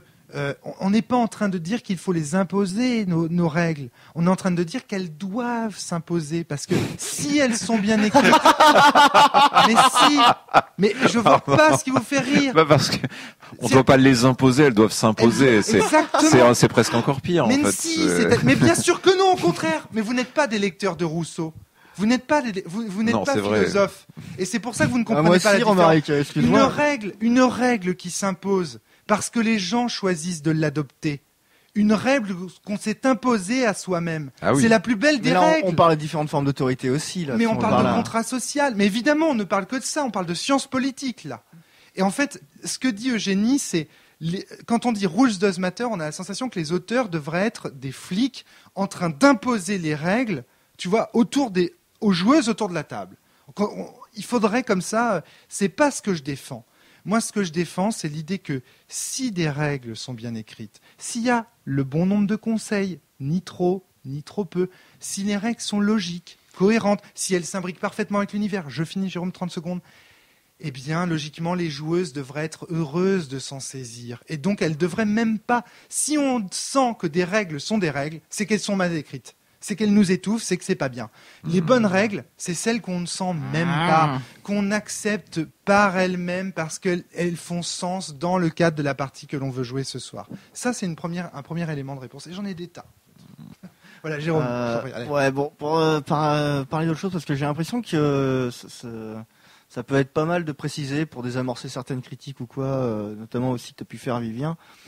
Romaric, tu parles pas mal de Forgien, de Vincent Baker et tout, de Ron Edwards, mais c'est vrai que finalement, ces textes-là, c'est pas ceux où c'est le plus clair que le contrat social est le premier truc qui vient. Mais par contre, dans la sphère de ce que Fred et Thomas appellent dans leur entretien le post-forgien francophone, ça a toujours été clair. Et d'ailleurs, Christophe avait déjà fait la même démonstration à Annecy en 2011. Je m'en rappelle parce que c'est comme ça que s'appelle le PDF qu'il a mis en ligne suite à ça pour rendre les idées dispo. Et moi je sais que depuis le début c'est mon document de référence en ce qui concerne le Big Model et compagnie. Mais c'est vrai qu'on est peut-être dans un truc plus post-forge francophone. Oui, je pense. Mais du coup, effectivement, c'est peut-être que en référer forcément à la forge originelle, c'est peut-être pas très clair. Christophe. Moi, alors que voilà, Christophe. Et du coup, c'est le traducteur français. Et le PDF d'Annecy. Disons, l'autorité. Système est important dans ce cas, plutôt que système does matter. C'est comme ça qu'il l'a traduit. Et moi, si je devais en discuter avec lui aujourd'hui, je lui dirais, c'est une mauvaise traduction de système does matter. De dire le système est important. Parce qu'en France, encore une fois, quand on entend système, on entend règle. Règle donc plus univers. C'est confusant. Oui, règle plus univers, à la rigueur. Ouais. Mais tu vois, en fait, j'ai appris ça en écoutant un podcast, mais oui. Moi, je propose une traduction de système does matter qui est chiante, parce que tout ce que je propose est chiant. Et donc, ça s'impose pas de soi-même, qui est, et je vais pas la retrouver parce que je suis chiant. Malléable est important. Arrêtez, vous foutez pas de ma gueule, c'est déjà tellement difficile. Donc, c'était quoi? C'est les règles. Ah merde, je vais pas retrouver. Bon, bref. Tu fais un acronyme si tu veux, à un moment ou un autre. Mais du coup, moi, je voulais répondre sur ce que tu étais en train de dire. Vas-y. C'est l'ensemble des règles explicites et tacites qui s'appliquent ce soir, ici et maintenant autour de la table pendant la partie est important. Non mais fais un acronyme, ça fait. Ouais. Je crois que ça fait. Non mais excuse-moi, mais ça fait... comme ça c'est clair. L'ensemble des règles explicites et tacites qui s'appliquent ce soir, ici et maintenant autour de la table pendant la partie est important. On croirait entendre le premier Wittgenstein. Tu penses quoi, toi, Vivien? Mais c'est une je sais.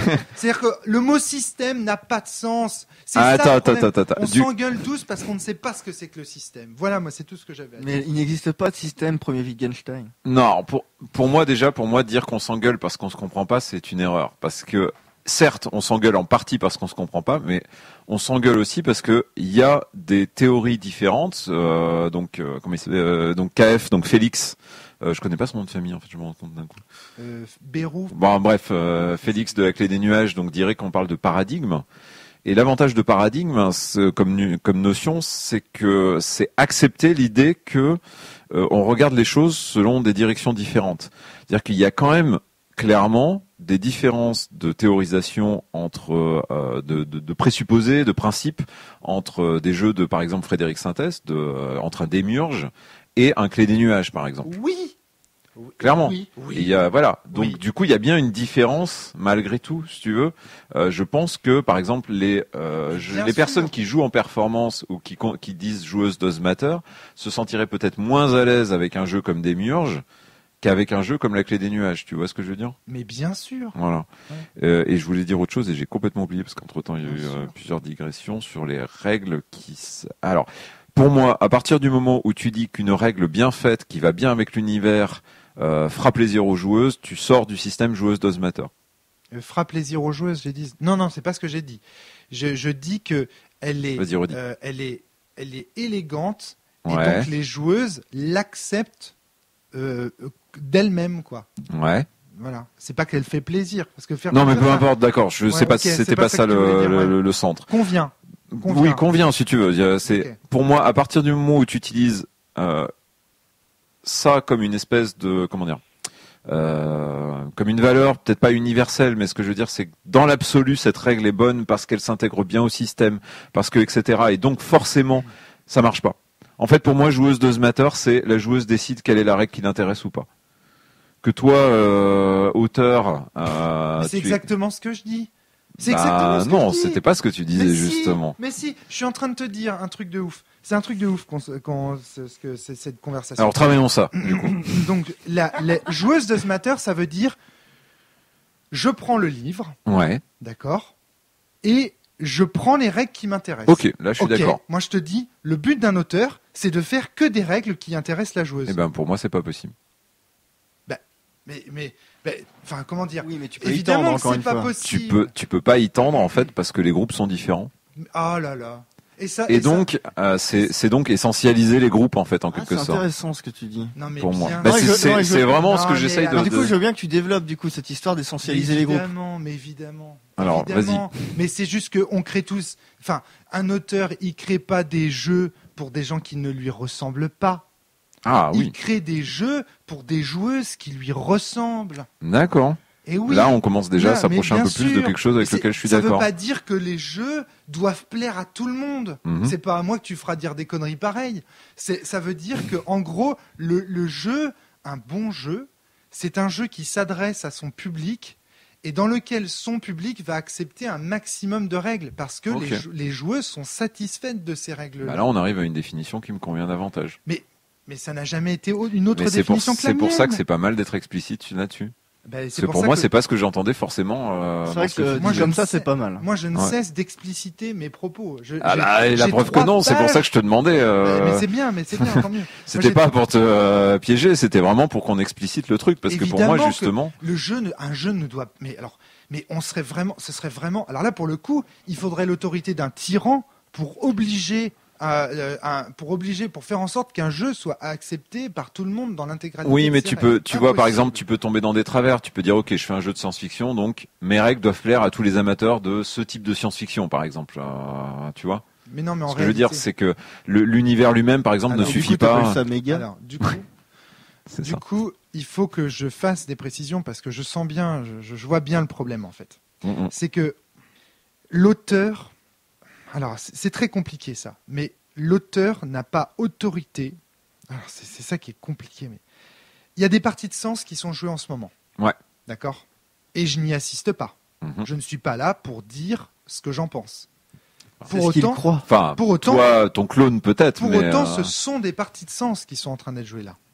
sans Et donc doute. là aussi, on touche à la mort de l'auteur. C'est-à-dire, l'auteur, là, il n'est pas responsable de toutes les parties de sens qui ont lieu. Et il n'a pas autorité pour dire si c'est une partie de sens ou si ça ne l'est pas. Il ne l'a pas, cette autorité-là. C'est-à-dire que des gens qui disent qu'ils jouent à sens, Romaric Briand ne peut pas arriver et leur dire « Ah non, non, non, en fait, vous n'avez jamais joué à sens, etc. » S'il le fait, parce qu'il peut le faire, je l'ai fait, eh bien, il veut dire qu'il ne joue pas à sens tel qu'il l'avait imaginé quand il a écrit son bouquin. Et ça, c'est très important. Et c'est là que je veux poursuivre mon article, parce que finalement, je crois qu'il est dans le contexte de cette discussion tout à fait pertinent. C'est que le système... Alors, l'auteur a dans sa tête ce que j'appelle le système idéal. C'est-à-dire que, et là je suis très platonicien, c'est-à-dire que j'estime que... alors ça c'est compliqué, putain. L'auteur va faire un certain... Alors, déjà, il faut expliquer ce que c'est que les idées de Platon. Ça... Moi, ça va, mais bon, je pense que ça se résume assez facilement, non? En gros, Platon estime qu'il existe un monde en dehors de la réalité dans lequel il y a les idées. Par exemple, l'idée du cheval. Et que, en fait, quand on voit un cheval particulier, c'est lorsqu'il correspond à l'idée que l'on se fait du cheval que l'on sait que c'est un cheval. Autrement dit, je vois un cheval dans le monde, dans la réalité, je ne vois que des chevaux particuliers. Je vois un cheval, un autre, etc. Et ce qui fait que tous ces chevaux que j'ai vus sont des chevaux, sont un cheval, c'est parce qu'ils correspondent à l'idée du cheval. Eh bien, j'ai une conception platonicienne. On va dire, il partage un grand nombre de traits communs avec Voilà, l'idée du le cheval concept parfaite. du cheval. Aujourd'hui, la philosophie moderne parle de concept. C'est-à-dire que ce que ces chevaux différents, ces chevaux particuliers ont en commun, c'est le concept de cheval. Ils tombent tous sous le concept de cheval. Eh bien, j'ai une vision du système idéal platonicienne. C'est-à-dire que l'auteur de jeu de rôle a dans la tête une idée, un concept platonicien de partie de sens. Il a un concept de partie de sens dans la tête, une espèce d'idéal de partie. Et puis au cours de ses playtests, il va faire un certain nombre de parties. Certaines d'entre elles, il va les comparer avec son système idéal.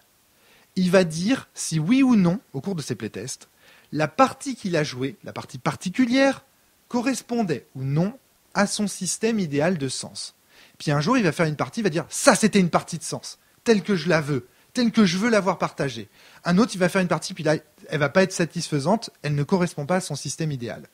Quand on fait un playtest avec un auteur, en réalité, il est en train de tester un système, parce qu'à chaque partie, son système, je vous le rappelle, c'est-à-dire que partie 1, système 1, partie 2, système 2.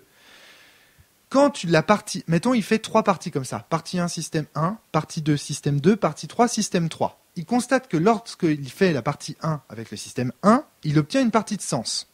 Lorsqu'il fait la partie 2 avec le système 2, ça ne ressemble pas à ce qu'il a dans la tête quand il fait une partie de sens. Donc il arrête, il essaye de voir la différence qu'il y avait entre le système 1 et le système 2 pour éliminer un certain nombre de règles et raffiner au fur et à mesure le système nécessaire à l'émergence d'une partie de sens. Et en fait, ce qu'un auteur fait, c'est que sur sa propre jugement, sur son propre monde, sur sa propre idée qu'il se fait de son propre jeu, il va comme ça faire un certain nombre de playtests jusqu'à isoler un système où il se dit « avec ce système-là, je suis sûr qu'on va faire une partie de sens ». Quand il aura ce système idéal en tête, il va essayer, deuxième étape de la création du jeu de rôle, de le transmettre à travers un livre. Et là, il y a tout un tas de problèmes qu'on connaît, les problèmes de transmission, qu'est-ce que c'est que de transmettre un jeu, avec les problèmes linguistiques que ça implique, la façon d'expliquer les règles, si on sait bien écrire, si on ne sait pas bien écrire, si on donne les bons exemples ou pas, si on donne les bons conseils, etc., etc., etc. L'idée étant que, quand le livre va arriver dans les mains de la joueuse va se faire une idée du système. Attention, ce n'est plus le système idéal de l'auteur, maintenant la joueuse se fait une idée du système en lisant la base que l'auteur a écrite, donc les règles posées. En lisant les règles, c'est très précis, en lisant les règles, la joueuse se fait alors une idée du système. Ça devient son idée du système. Et c'est cette idée du système, tenez-vous bien, que la joueuse va ensuite expliquer lors de sa propre partie à ses autres joueuses pour qu'elles jouent toutes ensemble. Donc on a un truc où on a un système idéal fait par un auteur, il essaye de l'isoler, et quand il a trouvé un certain nombre de parties qui fonctionnent, il dit « Ok, c'est le système qui permet l'émergence de ce que j'attends d'une partie, je vais l'écrire ». Là, on a tout un problème de transmission qui est super balèze, parce que c'est hyper difficile en réalité d'expliquer un système à cause de tout ce que j'ai expliqué. C'est-à-dire, je vous rappelle ce que c'est que le système. L'ensemble des règles explicites et tacites qui s'appliquent ce soir, ici et maintenant, autour de la table. Trouve un acronyme. Non, écoute, Vivien, Julien, on appelle ça comment, le maelstrom? Non, attendez, c'est très important. Regardez, écoutez bien, l'ensemble des règles explicites et tacites qui s'appliquent ce soir, ici et maintenant, autour de la table, pendant la partie, tout ça, c'est important. C'est ça qui devrait figurer dans un livre idéal de jeu de rôle. Évidemment, il n'existe pas, ce livre idéal. On se contente de mettre certaines règles seulement. C'est pour ça qu'Avril Alder, elle prend le temps d'expliquer tout, qu'il faut accueillir ses joueurs dans des bons fauteuils rembourrés, avec les bonnes pizzas qui vont pas faire mal vegan, qui vont pas faire mal au ventre, avec pas trop ni trop de sucre, ni pas assez, etc. Parce qu'en réalité, c'est l'ensemble des règles explicites et tacites. Tu te rends compte, c'est immense en réalité. Il faudrait expliquer qu'il faut le jouer en France, avec des Français, qu'il faut faire un feu au coin de la cheminée, etc. Vous imaginez? Construire une baronnie. Non mais vous imaginez en réalité, le nombre de règles qu'on n'explicite pas. Qui font pourtant partie du système, c'est monstrueux. Aucun auteur n'est capable de rédiger en réalité le système du parti de jeu de rôle. Bien malin, à part Dieu, qui pourrait écrire ce qui se passe ici et maintenant, tu vois ce que je veux dire, et l'ensemble des trucs qui interagissent, y compris ce qu'on a dans le bide. Enfin bref, c'est très compliqué. Bref, donc une fois qu'on a dit ça, une fois qu'on sait ce que c'est qu'un système idéal, ce que c'est que aussi les erreurs de transmission qui peuvent avoir lieu, etc., mais évidemment que la responsabilité de la partie, elle incombe aux joueuses. Évidemment. Et évidemment que les joueuses ne vont pas faire une partie de sens telle que Romaric se l'imaginait. Mais c'est impossible. Ou alors ça voudrait dire qu'on ait trouvé le fameux langage de Babel, dont nous parle Fabien. C'est-à-dire ce langage qui nous permettrait de communiquer directement d'auteur à joueuse, etc. Il y a tout un tas de problèmes de transmission. En plus, l'idée que Romaric se fait d'une partie de sens, si ça se trouve, c'est pas du tout la bonne. C'est-à-dire que si ça se trouve, personne ici ne sait ce que c'est l'idée que Romaric se fait d'une partie de sens. Et d'ailleurs, spoiler alerte, je vous le préviens, personne ne le sait. Parce que c'est Romaric qui cabotine. Non. Oh mince.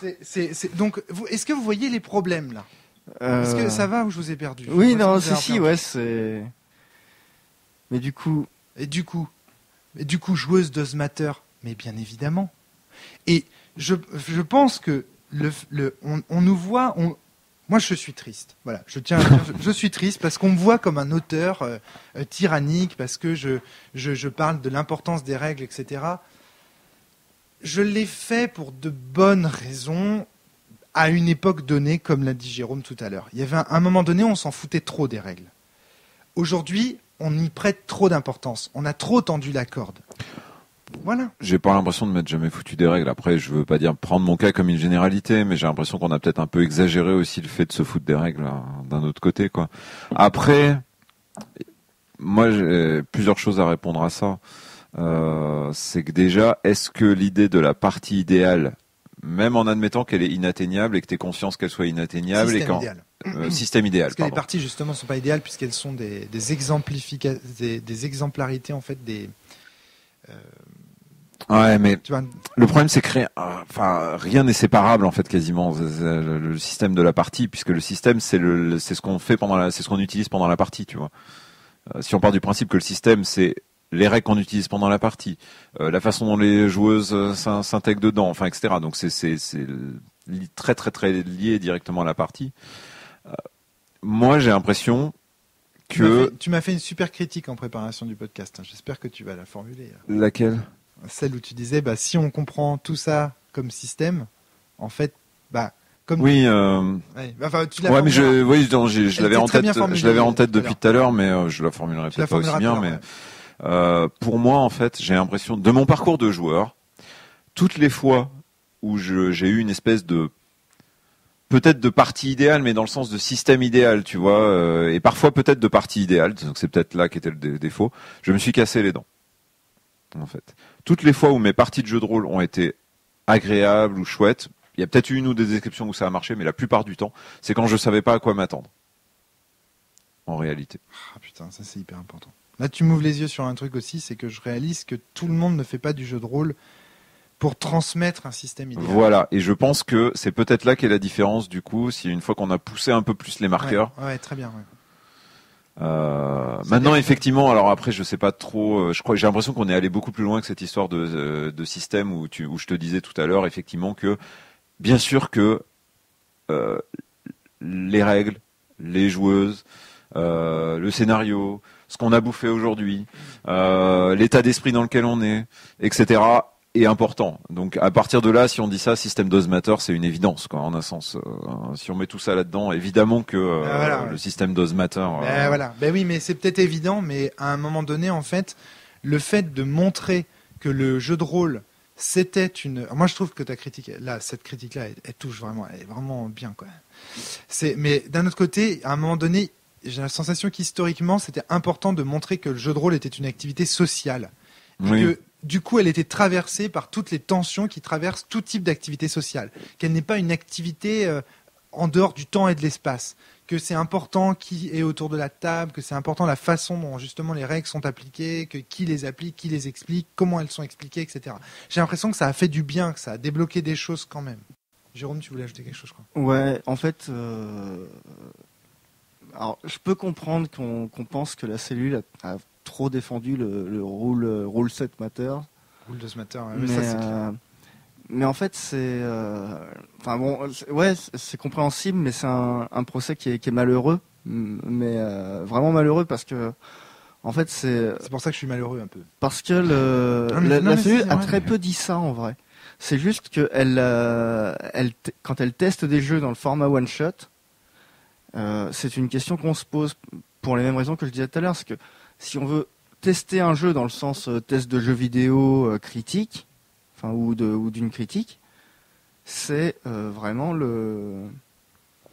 Oui, si on se met à changer toutes les règles et à dire ce jeu il est trop bien parce que j'ai viré le système de résolution, j'ai viré ça, j'ai viré le scénar parce qu'il était naze. C'est la condition de possibilité. C'est tester le jeu le plus brut possible et garder si possible, le même protocole à chaque jeu, c'est-à-dire tout le temps, on va essayer comme ça au moins. Peut-être que c'est critiquable, peut-être que c'est naze, peut-être que c'est machin, mais ils ont tous été testés avec à peu près dans l'idée la même méthode, et vous pouvez vous faire une idée avec la même méthode. Bon, après, c'est pas scientifique et tout ça. Non. Mais... Et puis est-ce seulement possible en réalité Non, dans la pureté absolue? Non, mais on peut y tendre comme mais tu voilà, dis souvent. et c'est pour ça en fait, comme moi quand des fois, comme je disais, même avec mes copains, avec mes potes et tout, copains copines, il y a des fois je sors le jeu et je leur dis, bon là on va suivre les règles parce que on va voir quand même ce que ça donne et on va le suivre quoi, parce que ça se trouve c'est bien en fait, et il y a une qualité que j'ai pas vue. Et en fait, au bout d'une partie, on se rend compte que Channel Fear c'est bien, mais que le système est nul et on le remplace par Cthulhu. Mais tu vois, Et après, on retrouve Cthulhu Dark qui ont fait la même chose que Cthulhu avec 8 pages. Et là, on fait waouh. ce que dit Jérôme Cool. est super important. C'est-à-dire que, en fait, qu'est-ce qui m'a donné envie d'écrire cet article, ou d'en commencer la rédaction? Maintenant, je ne sais pas s'il sera publié ou pas, parce qu'il est très, très difficile à écrire, parce qu'il est émotionnellement. Je vais expliquer après aussi pourquoi tout ça me fait de la peine. Ça, c'est important de comprendre pourquoi ça me rend triste, cette histoire d'autorité, etc. Il faut vraiment que je l'explique, ça me fera du bien. D'abord, Sombre est un cas où notre méthodologie a échoué. Le podcast sur Sombre a été un fiasco complet de ce point de vue-là. Parce que quand on a joué à Sombre, on n'a pas utilisé le scénario qui était dans la base de Sombre, ni les conseils que donne Johan pour y jouer. Donc du coup, on a joué avec le système qu'on avait appliqué autour de la partie là. Et en fait, on a jugé Sombre, les règles de Johan, à l'aune du système de la soirée, le ici et maintenant. Vous voyez ce que je veux dire? C'est-à-dire qu'à force de faire... On a jugé le système du soir même, et on a cru que parce que ce qu'on avait fait le soir même, c'était dysfonctionnel, le jeu de Johan, il l'était. Vous voyez ce que je veux dire? On a fait le glissement du système Does Matter aux rules Does Matter. Vous voyez, c'est pour ça que nous aussi, on a fait ce glissement. Nous aussi, on a fait cette erreur de comprendre. Ou de système conceptuel des joueuses autour de la table Does Matter à le système conceptuel du meneur de Johan Does Matter. Does Matter. C'est ça, c'est bien compliqué les discussions. Mais oui, mais bien sûr que ça va devenir compliqué. Parce que c'est très compliqué en fait ce qui se passe autour d'une partie de jeu de rôle, etc. Et donc c'est normal que ça devienne complexe. Effectivement, on a pris des vessies pour des lanternes. On a pris le système qu'on s'était appliqué le soir même pour le jeu de Johan Scipion. Alors qu'en réalité, nous n'avons pas autorité. Et c'est ça qui irrite les gens quand la cellule fait des tests. Juste sur ce point, sur le point de Johan, je pense que les critiques auraient été bien plus acceptées si le discours avait été cette partie-là n'a pas été bonne. Exactement. Et mais la question c'est, est-ce que quand t'as l'impression d'avoir respecté, parce que là tu pourrais dire oui bon là on n'a pas respecté ça, on n'a pas fait le scénario, mais si vous aviez fait le scénario et si vous aviez respecté les conseils et que la partie avait été mauvaise, qu'est-ce que vous auriez dû dire? Ben, on aurait dû dire que le jeu était mauvais, bien entendu. T'aurais pu dire que la partie était mauvaise aussi. Je pense qu'il y a des gens qui vous diraient vous seriez quand même obligé de dire la partie était mauvaise. Alors excuse-moi, comment dire, je faisais exprès de tomber dans ton piège rhétorique. D'accord. Excuse-moi, c'était voilà. Non, mais c'était une vraie question, c'était pas un piège rhétorique. Non, mais bien sûr. Non, mais en vérité, tu as parfaitement raison quand tu dis. En vrai, ce qu'on devrait dire, c'est la partie, même si on avait joué en respectant les règles, en collant, etc., on devrait toujours. En fait, voilà, on va faire une espèce de loi morale. Alors, je suis d'accord. On devrait sauf toujours pour dire. on devrait... Ça a été testé ici. Ce week-end, cet été. Oh mon Dieu. Non, on devrait toujours dire ce qu'on a pensé de la partie du jeu.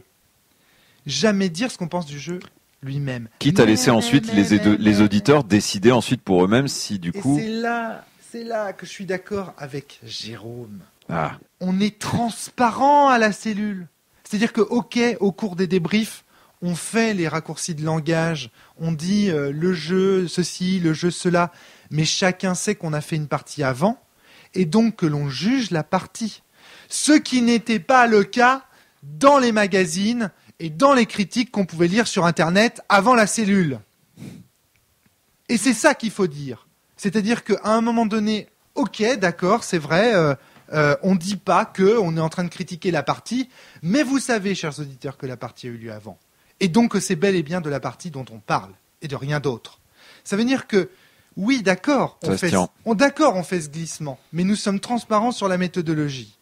Alors pourquoi tout ça me fait beaucoup de peine? Non, mais ça se tient, effectivement, dit comme ça. pourquoi moi je suis malheureux dans tout ça? Qu'est-ce qui me rend malheureux? Ce qui me rend malheureux, c'est que moi je n'ai jamais eu d'autre idée que la partie est importante. Je n'ai jamais eu d'autre idée que joueuse does matter. Je n'ai jamais défendu que ça. Et de voir, on me renvoie joueuse does matter comme si c'était pas ce que je pensais depuis toujours, ça me blesse. Et quand je lis, par exemple, les articles de Génie, parfois je suis blessé, mais vraiment blessé, parce que j'ai la sensation d'avoir fait une faute grave, qui est d'avoir justement confondu le système et les règles pendant des années dans les micros de la cellule, que ça a entraîné une confusion qui fait qu'aujourd'hui, les gens qui sont forgiens, à savoir les tenants du joueuse does matter, sont devenus des gens qui m'attaquent en disant « Tu défends l'autorité, tu défends la police, tu défends les CRS ». Non mais vous rigolez, mais vous rigolez, mais c'est pas drôle. Parce que le terme est un peu exagéré. Mais non, mais c'est ça, moi, l'effet que ça me fait. Oui. Quand on dit Romaric Briand défend l'autorité de l'auteur, défend l'autorité de Dieu Tout-Puissant, Dieu le Père. Mais Romaric, comme si, mais moi, ça me fait du mal. Il y a un élément que tu dois prendre en considération, c'est tes propres jeux, en fait, malgré tout. C'est que des jeux comme Sens, des jeux comme même Vademecum sont très, en quelque sorte, en tout cas tels qu'ils sont écrits, sont très dirigistes. Sens te dit, si c'est cohérent, ça passe. Oui, c'est pas une règle d'or.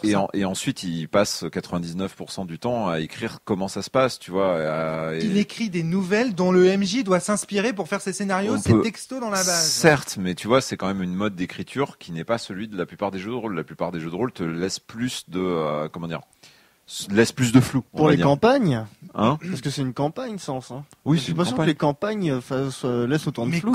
Aucune ne va à ce niveau d'écriture, même si du coup c'est un exemple, ça reste quand même un exemple qui tétanise bien des MJ, par exemple. Mais quand bien même, c'est que nous on a connu la période où on n'avait pas tous les bouquins. Mais maintenant, quelqu'un qui a ça, c'est pas plus dirigiste que les ça clairement, supplices, oui, sans doute. Mais après, il commencerait peut-être par acheter Renaissance, tu vois, et ensuite il découvrirait plus tard peut-être. Enfin, tu vois, c'est. Oui. Je ne veux pas être un représentant de l'autorité. Point final. Je ne veux pas être celui qui oblige les gens à jouer, à ces jeux en suivant les. Je ne veux obliger personne. Mais tu vois, je pense que par exemple. Ma démarche n'a jamais été la coercition. Je suis désolé, je te coupe la parole. Ça m'énerve qu'on me dise que je suis un défenseur de la coercition, du respect des règles au sens strict. Ce n'est pas ce que je crois. Faut pas caricaturer le propos de l'autre non plus. Les mots autorité sont très forts. Enfin, le mot autorité, attends. En même temps, quand on parle de partage d'autorité, il y a quand même autorité dedans, tu vois. Donc, à un moment ou à un autre, on est bien obligé d'employer ce mot-là sans forcément que ça devienne... Si seulement on était resté à narration partagée plutôt que de se casser le cul. Ah. Pardon. Et puis la cellule, c'est beaucoup toi, mais c'est pas que toi non plus, tu vois. Surtout, malgré tout, que ce soit toi... Je sais pas si Fabien l'a dit peut-être un petit peu... Frédéric, je sais qu'il le dit, il y a ce côté, si vous suivez les règles, on vous garantit un certain niveau, tu vois, d'efficacité, par exemple. L'auteur, ouais. L'auteur garantit ça. Mais qu'est-ce que tu veux que je te dise? Mais en quoi tu veux le garantir, tu vois? Mais non, mais ça... En jeu de rôle, je parle. Je veux dire, mais évidemment, ça c'est l'évidence même. Bien entendu que... Enfin, je sais pas comment le dire autrement. Non, ce que je veux dire, c'est pas un reproche, tu vois. Pour moi, c'est juste que j'ai l'impression que on peut pas fusionner des approches différentes. C'est pas le propos. C'est pas de dire joueuse does matter c'est bien et rules does matter c'est mal, tu vois. Ce que je veux dire. Pour moi, rules does matter c'est mal. Pour moi, rules does matter c'est mal. Moi, je joue à des jeux de plateau et dans les jeux de plateau, rules does matter c'est cool, quoi. Mais non, attends. Ah là, c'est compliqué. C'est tellement compliqué. Là, on se comprend pas. Pour moi, rules does matter, ça veut dire que vous devez respecter les règles qui se trouvent dans le manuel. Oui. C'est pour ça que je parle de jeux de plateau. Ça, c'est mal. Vous devez respecter les règles dans le manuel, ça n'a aucun sens. Mais même dans un jeu de plateau, chacun est libre de ne pas respecter les règles, Vivien. Chacun est libre de le faire. Dans ce cas, joueuse does matter, c'est chacun est libre d'en avoir rien à foutre et chacun fait ce qu'il veut, YOLO, c'est pas ça. Tu vois, si on prend des exemples caricaturaux, évidemment, si on pousse un peu plus loin, rien ne tient. Pour moi, rules does matter en jeu de plateau, c'est voilà quelles sont les règles. Tour 1, vous prenez les pions, vous les placez. Tour 2, vous jetez les dés machin. Tour 3, vous avez un certain nombre d'options, vous choisissez laquelle. Tu vois, il y a quand même un certain nombre de gradations. Enfin, c'est évidemment que tu as un niveau d'interprétation, mais normalement, quand tu joues un jeu de plateau, tu dis pas ah bah finalement, moi j'ai pas envie de verser de l'argent. Tu rigoles, le Monopoly qui joue avec le les Monopoly, mêmes qui joue au Monopoly Alors aujourd'hui. moi j'y ai joué avec les vraies règles et c'est passionnant. Non mais vraiment en fait ça tient à une règle bête. Alors en fait il n'y a pas de banque au milieu, il y a pas de réserve qu'on peut tirer. Il y a tout un tas de trucs qui n'existent pas. Par contre il y a une règle. Il y a deux petites lignes, une ligne et demie de. Les règles sont pas grandes. Hein. Il y a deux lignes au milieu qui disent que les transactions d'un joueur ou d'une joueuse à l'autre peuvent être faites pour la somme qu'on veut, au moment qu'on veut. Et en fait, une fois qu'on a lu cette règle et qu'on l'a comprise, une partie de Monopoly, au moment qu'on veut, et surtout c'est le moment qu'on veut qui est intéressant.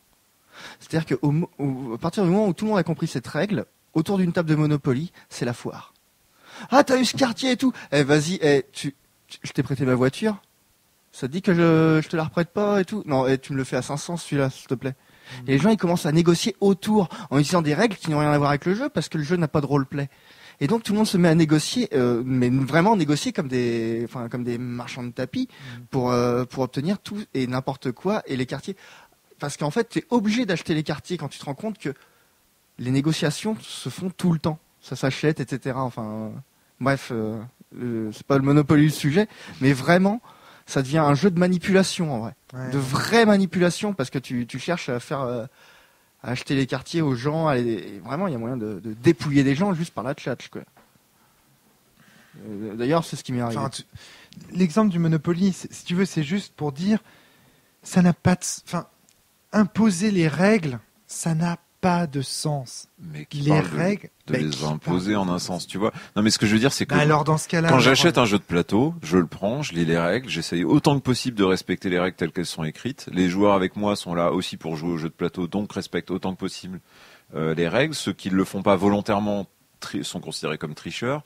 Les règles qu'on oublie, c'est de bonne foi, on les a oubliées, mais c'était pas dans le but de les oublier.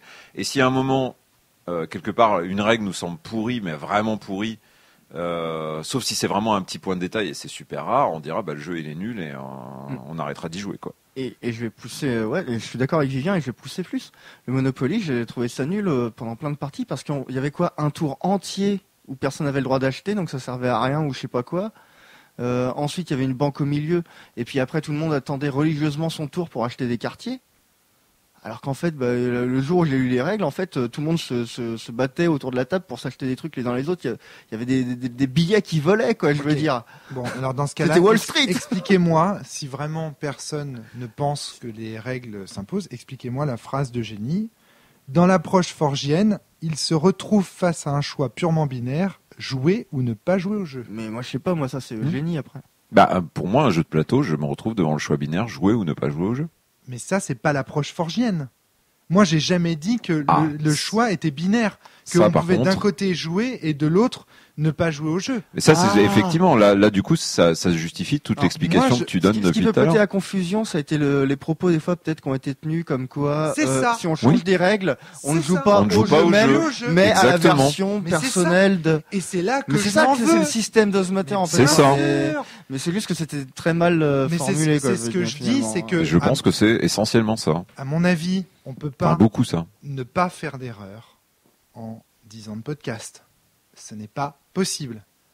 À mon avis, je veux dire, il n'y a que les gens qui n'ont pas de main qui ont les mains propres.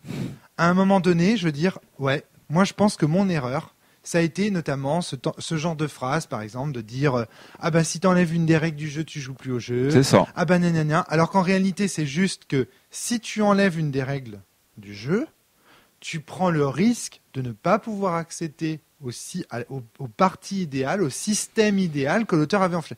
Et là, ce risque-là, je sais Vivien, tu sourds en coin parce que tu veux dire, mais il y en a qui s'en foutent. Ok, je prends le risque, j'en ai rien à foutre. Et surtout, je pense qu'il y en a qui se placent dans un paradigme qui refuse ça. Voilà, mais c'est très bien. Mais c'est très très bien. Et tant mieux, tant mieux. Et je dis tant mieux. Mais voilà, c'est juste. Et ça, j'ai eu l'occasion de le dire dans le jeu de rôle. Dans le podcast qu'on a fait sur le jeu de rôle en performance, par exemple, les joueurs qui jouent en performance ne jouent pas dans ce paradigme-là. Ouais. Et voilà, et très bien, soit. Mais je trouve important, intéressant de préciser ma pensée, de préciser dans cet article ce que j'entends moi par la transmission d'un jeu. Un jeu de Romaric Briand, c'est quoi ? Ouais. C'est Romaric Briand qui a une idée, ce que je vous ai décrit là tout à l'heure, c'est-à-dire il a l'idée d'un jeu, il fait des playtests pour voir quand est-ce qu'il dit ah bah ça ressemble vraiment à l'idée que je me faisais de mon jeu. Ça aussi.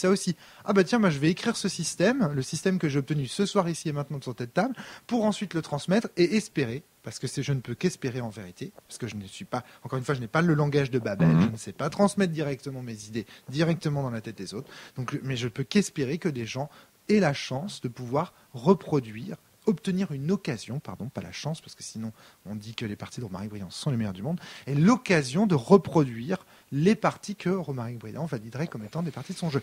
Et quand je lis des rapports de parties où je vois Vincent, Jérôme, Garrick, etc., qui s'éclatent, Dasmask, etc., qui s'éclatent avec des parties de sens, je lis les rapports de parties et je fais putain, ça ressemble vraiment à ce que j'attendais d'une partie de sens. Je me dis, ben voilà, j'ai réussi la transmission de mon jeu, je suis content, je suis heureux. Ça, c'est mon paradigme à moi. Très bien. Maintenant, vous me dites, les joueuses peuvent en avoir rien à foutre de ton paradigme. Je dis, mais évidemment, je n'ai jamais dit le contraire.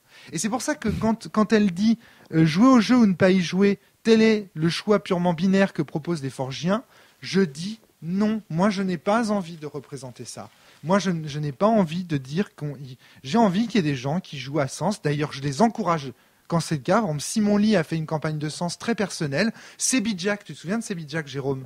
Ouais. Il est arrivé sur le forum, il avait une campagne très particulière. Ouais, mais il y a eu. Je l'ai viré du forum. Non. Je lui Il y a ai eu mis plein le de feu sur la MJ table pour différents qui dégager. sont arrivés Il y a plein. sur le forum de Sens. Et toi, quand t'as proposé le personnage de sauveuse, Ouais, mais Angel Dust aussi, il avait fait une campagne exceptionnelle. c'est justement Simon Lee. Ah, C'est Simon Lee, ouais. Justement. Et est-ce que j'ai dit aux gens ah non, pas du tout, ils jouent pas à Sens. Non, je l'ai pas dit en fait. Donc c'est pas l'alternative, c'est pas jouer ou ne pas jouer. L'alternative, c'est toujours la corde. Tendre trop, pas tendre trop. Je présente d'ailleurs souvent le truc de jouer au jeu ou pas jouer au jeu comme à partir de combien de règles enlevées on joue toujours au jeu ou on joue... Un paradoxe saurite. Ce n'est jamais binaire. Après, tes jeux s'inscrivent plus ou moins dans le paradigme forgien et pas tant que ça en fait quelque part aussi. En un sens. Enfin, en un sens, oui, parce qu'il y a quand même du système d'osmateur, il y a des choses comme ça. Parce que moi, je ne sais plus. Là. Je sais plus où j'habite. Mais quelque part, enfin, Sens, c'est plein. Il y a plein de règles qu'on peut prendre ou ne pas prendre. Enfin, c'est quand même. Il y a plein d'éléments. Tu le dis toi-même que c'est un jeu tradit par bien des aspects. Enfin, tu vois, on est quand même très loin de Dogs in the Vineyard, etc. Juste pour reprendre ce que tu étais en train de dire sur le fait de poster un article en disant voilà comment je raisonne, moi j'y vois aucun problème. D'ailleurs, je me souviens, enfin, on a beaucoup parlé de démiurge, etc., comme contre-exemple de choses, et tout le monde, quasiment, enfin, il me semble pas avoir entendu qui que ce soit ne pas saluer l'article de Frédéric Sintès où il disait voilà ma façon de concevoir le jeu. C'était pas voilà comment le jeu de rôle doit être, c'était voilà moi Frédéric Sintès comment je conçois le jeu, et c'était super clair, c'était très agréable de lire justement Frédéric. Personne n'a jamais écrit d'article en si moi voilà c'est ça, c'est moi, voilà mais oui mais ça mais il fallait peut-être qu'il fallait le clarifier à un moment ou à un autre. Mais voilà. Je l'ai toujours dit que même le Maelstrom, on m'a reproché de dire ce qu'était le jeu de rôle. Quand j'écris des choses comme ça, évidemment, je ne fais que présenter ma vision. Je suis pas en train de dire ce que devrait être le jeu de rôle. Mes articles ne sont pas prescriptifs, nom de Dieu. De la même manière que mes jeux ne le sont pas. Bah, tu le voulais quand même comme descriptif, le Maelstrom, un peu.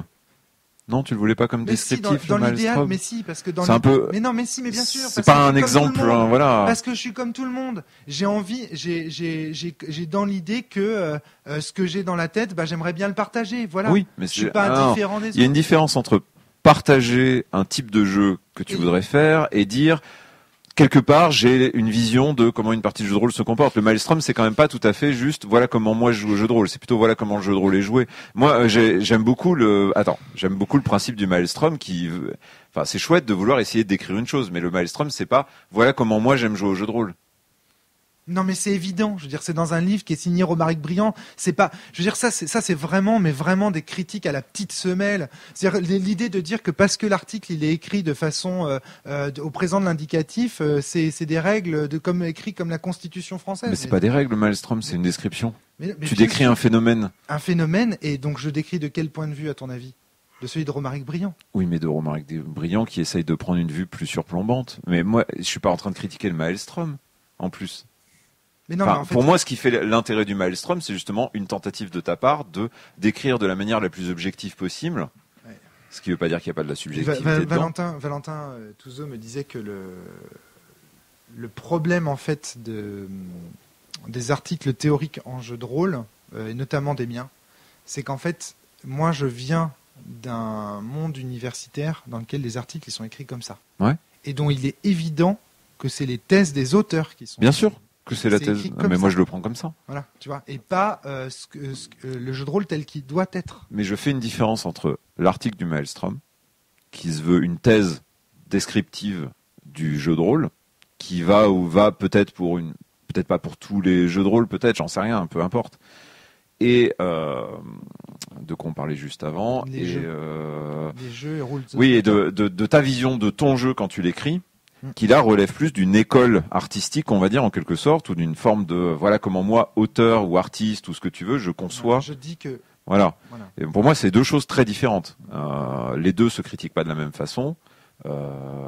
Pour moi, par exemple, le Maelstrom, c'est quelque chose qu'on peut attaquer sur des faits. On peut dire ah oui, mais tel phénomène, tu vois, ça construit un dialogue critique. Là où l'école, on a dérivé sur le Maelstrom. Voilà, mais là où l'école devient plus un débat subjectif, tu vois. Je ne veux pas avoir une figure autoritaire. Ça me fait chier d'avoir une figure autoritaire. Vous avez vu le dernier Existential Comics? Sur le jeu d'échecs. Non, c'est un Scrabble entre Wittgenstein et Russell. Non, je l'ai pas vu. Et Wittgenstein, il commence à écrire des mots avec des fautes d'orthographe. Genre, il y a un truc au lieu de AN, il y a EN à la place. Et Russell, il fait, mais il y a une faute là. Il fait, bah oui, mais enfin, c'est bon, ça. On comprend. Oui, c'est fréquent. Et tu fais, ouais, mais c'est une faute. Bah, ouais, non, mais on comprend. Tu vas pas faire chier. Et les gars, ils commencent à s'embrouiller sévère. Enfin bref. Donc tu disais j'aimerais qu'on revienne à tes articles. Ouais. Du coup, après cette longue digression. Ouais, mais bon, je pense pas que c'était inutile. Ouais, à mon avis nécessaire. Enfin, on verra. Peut-être que d'autres trouveront ça. Oh bah de toute façon. Écoute, j'essaye de refaire le lien parce qu'à un moment j'avais pensé à un lien avec la règle d'or et j'essaye de m'en souvenir. Pour moi, en fait, si je pense que je vais réussir à faire le lien, mais je vais essayer. J'espère réussir à faire le lien. Attends, Tu vas boire un coup? Ouais, moi aussi, tiens. Ouais. C'est...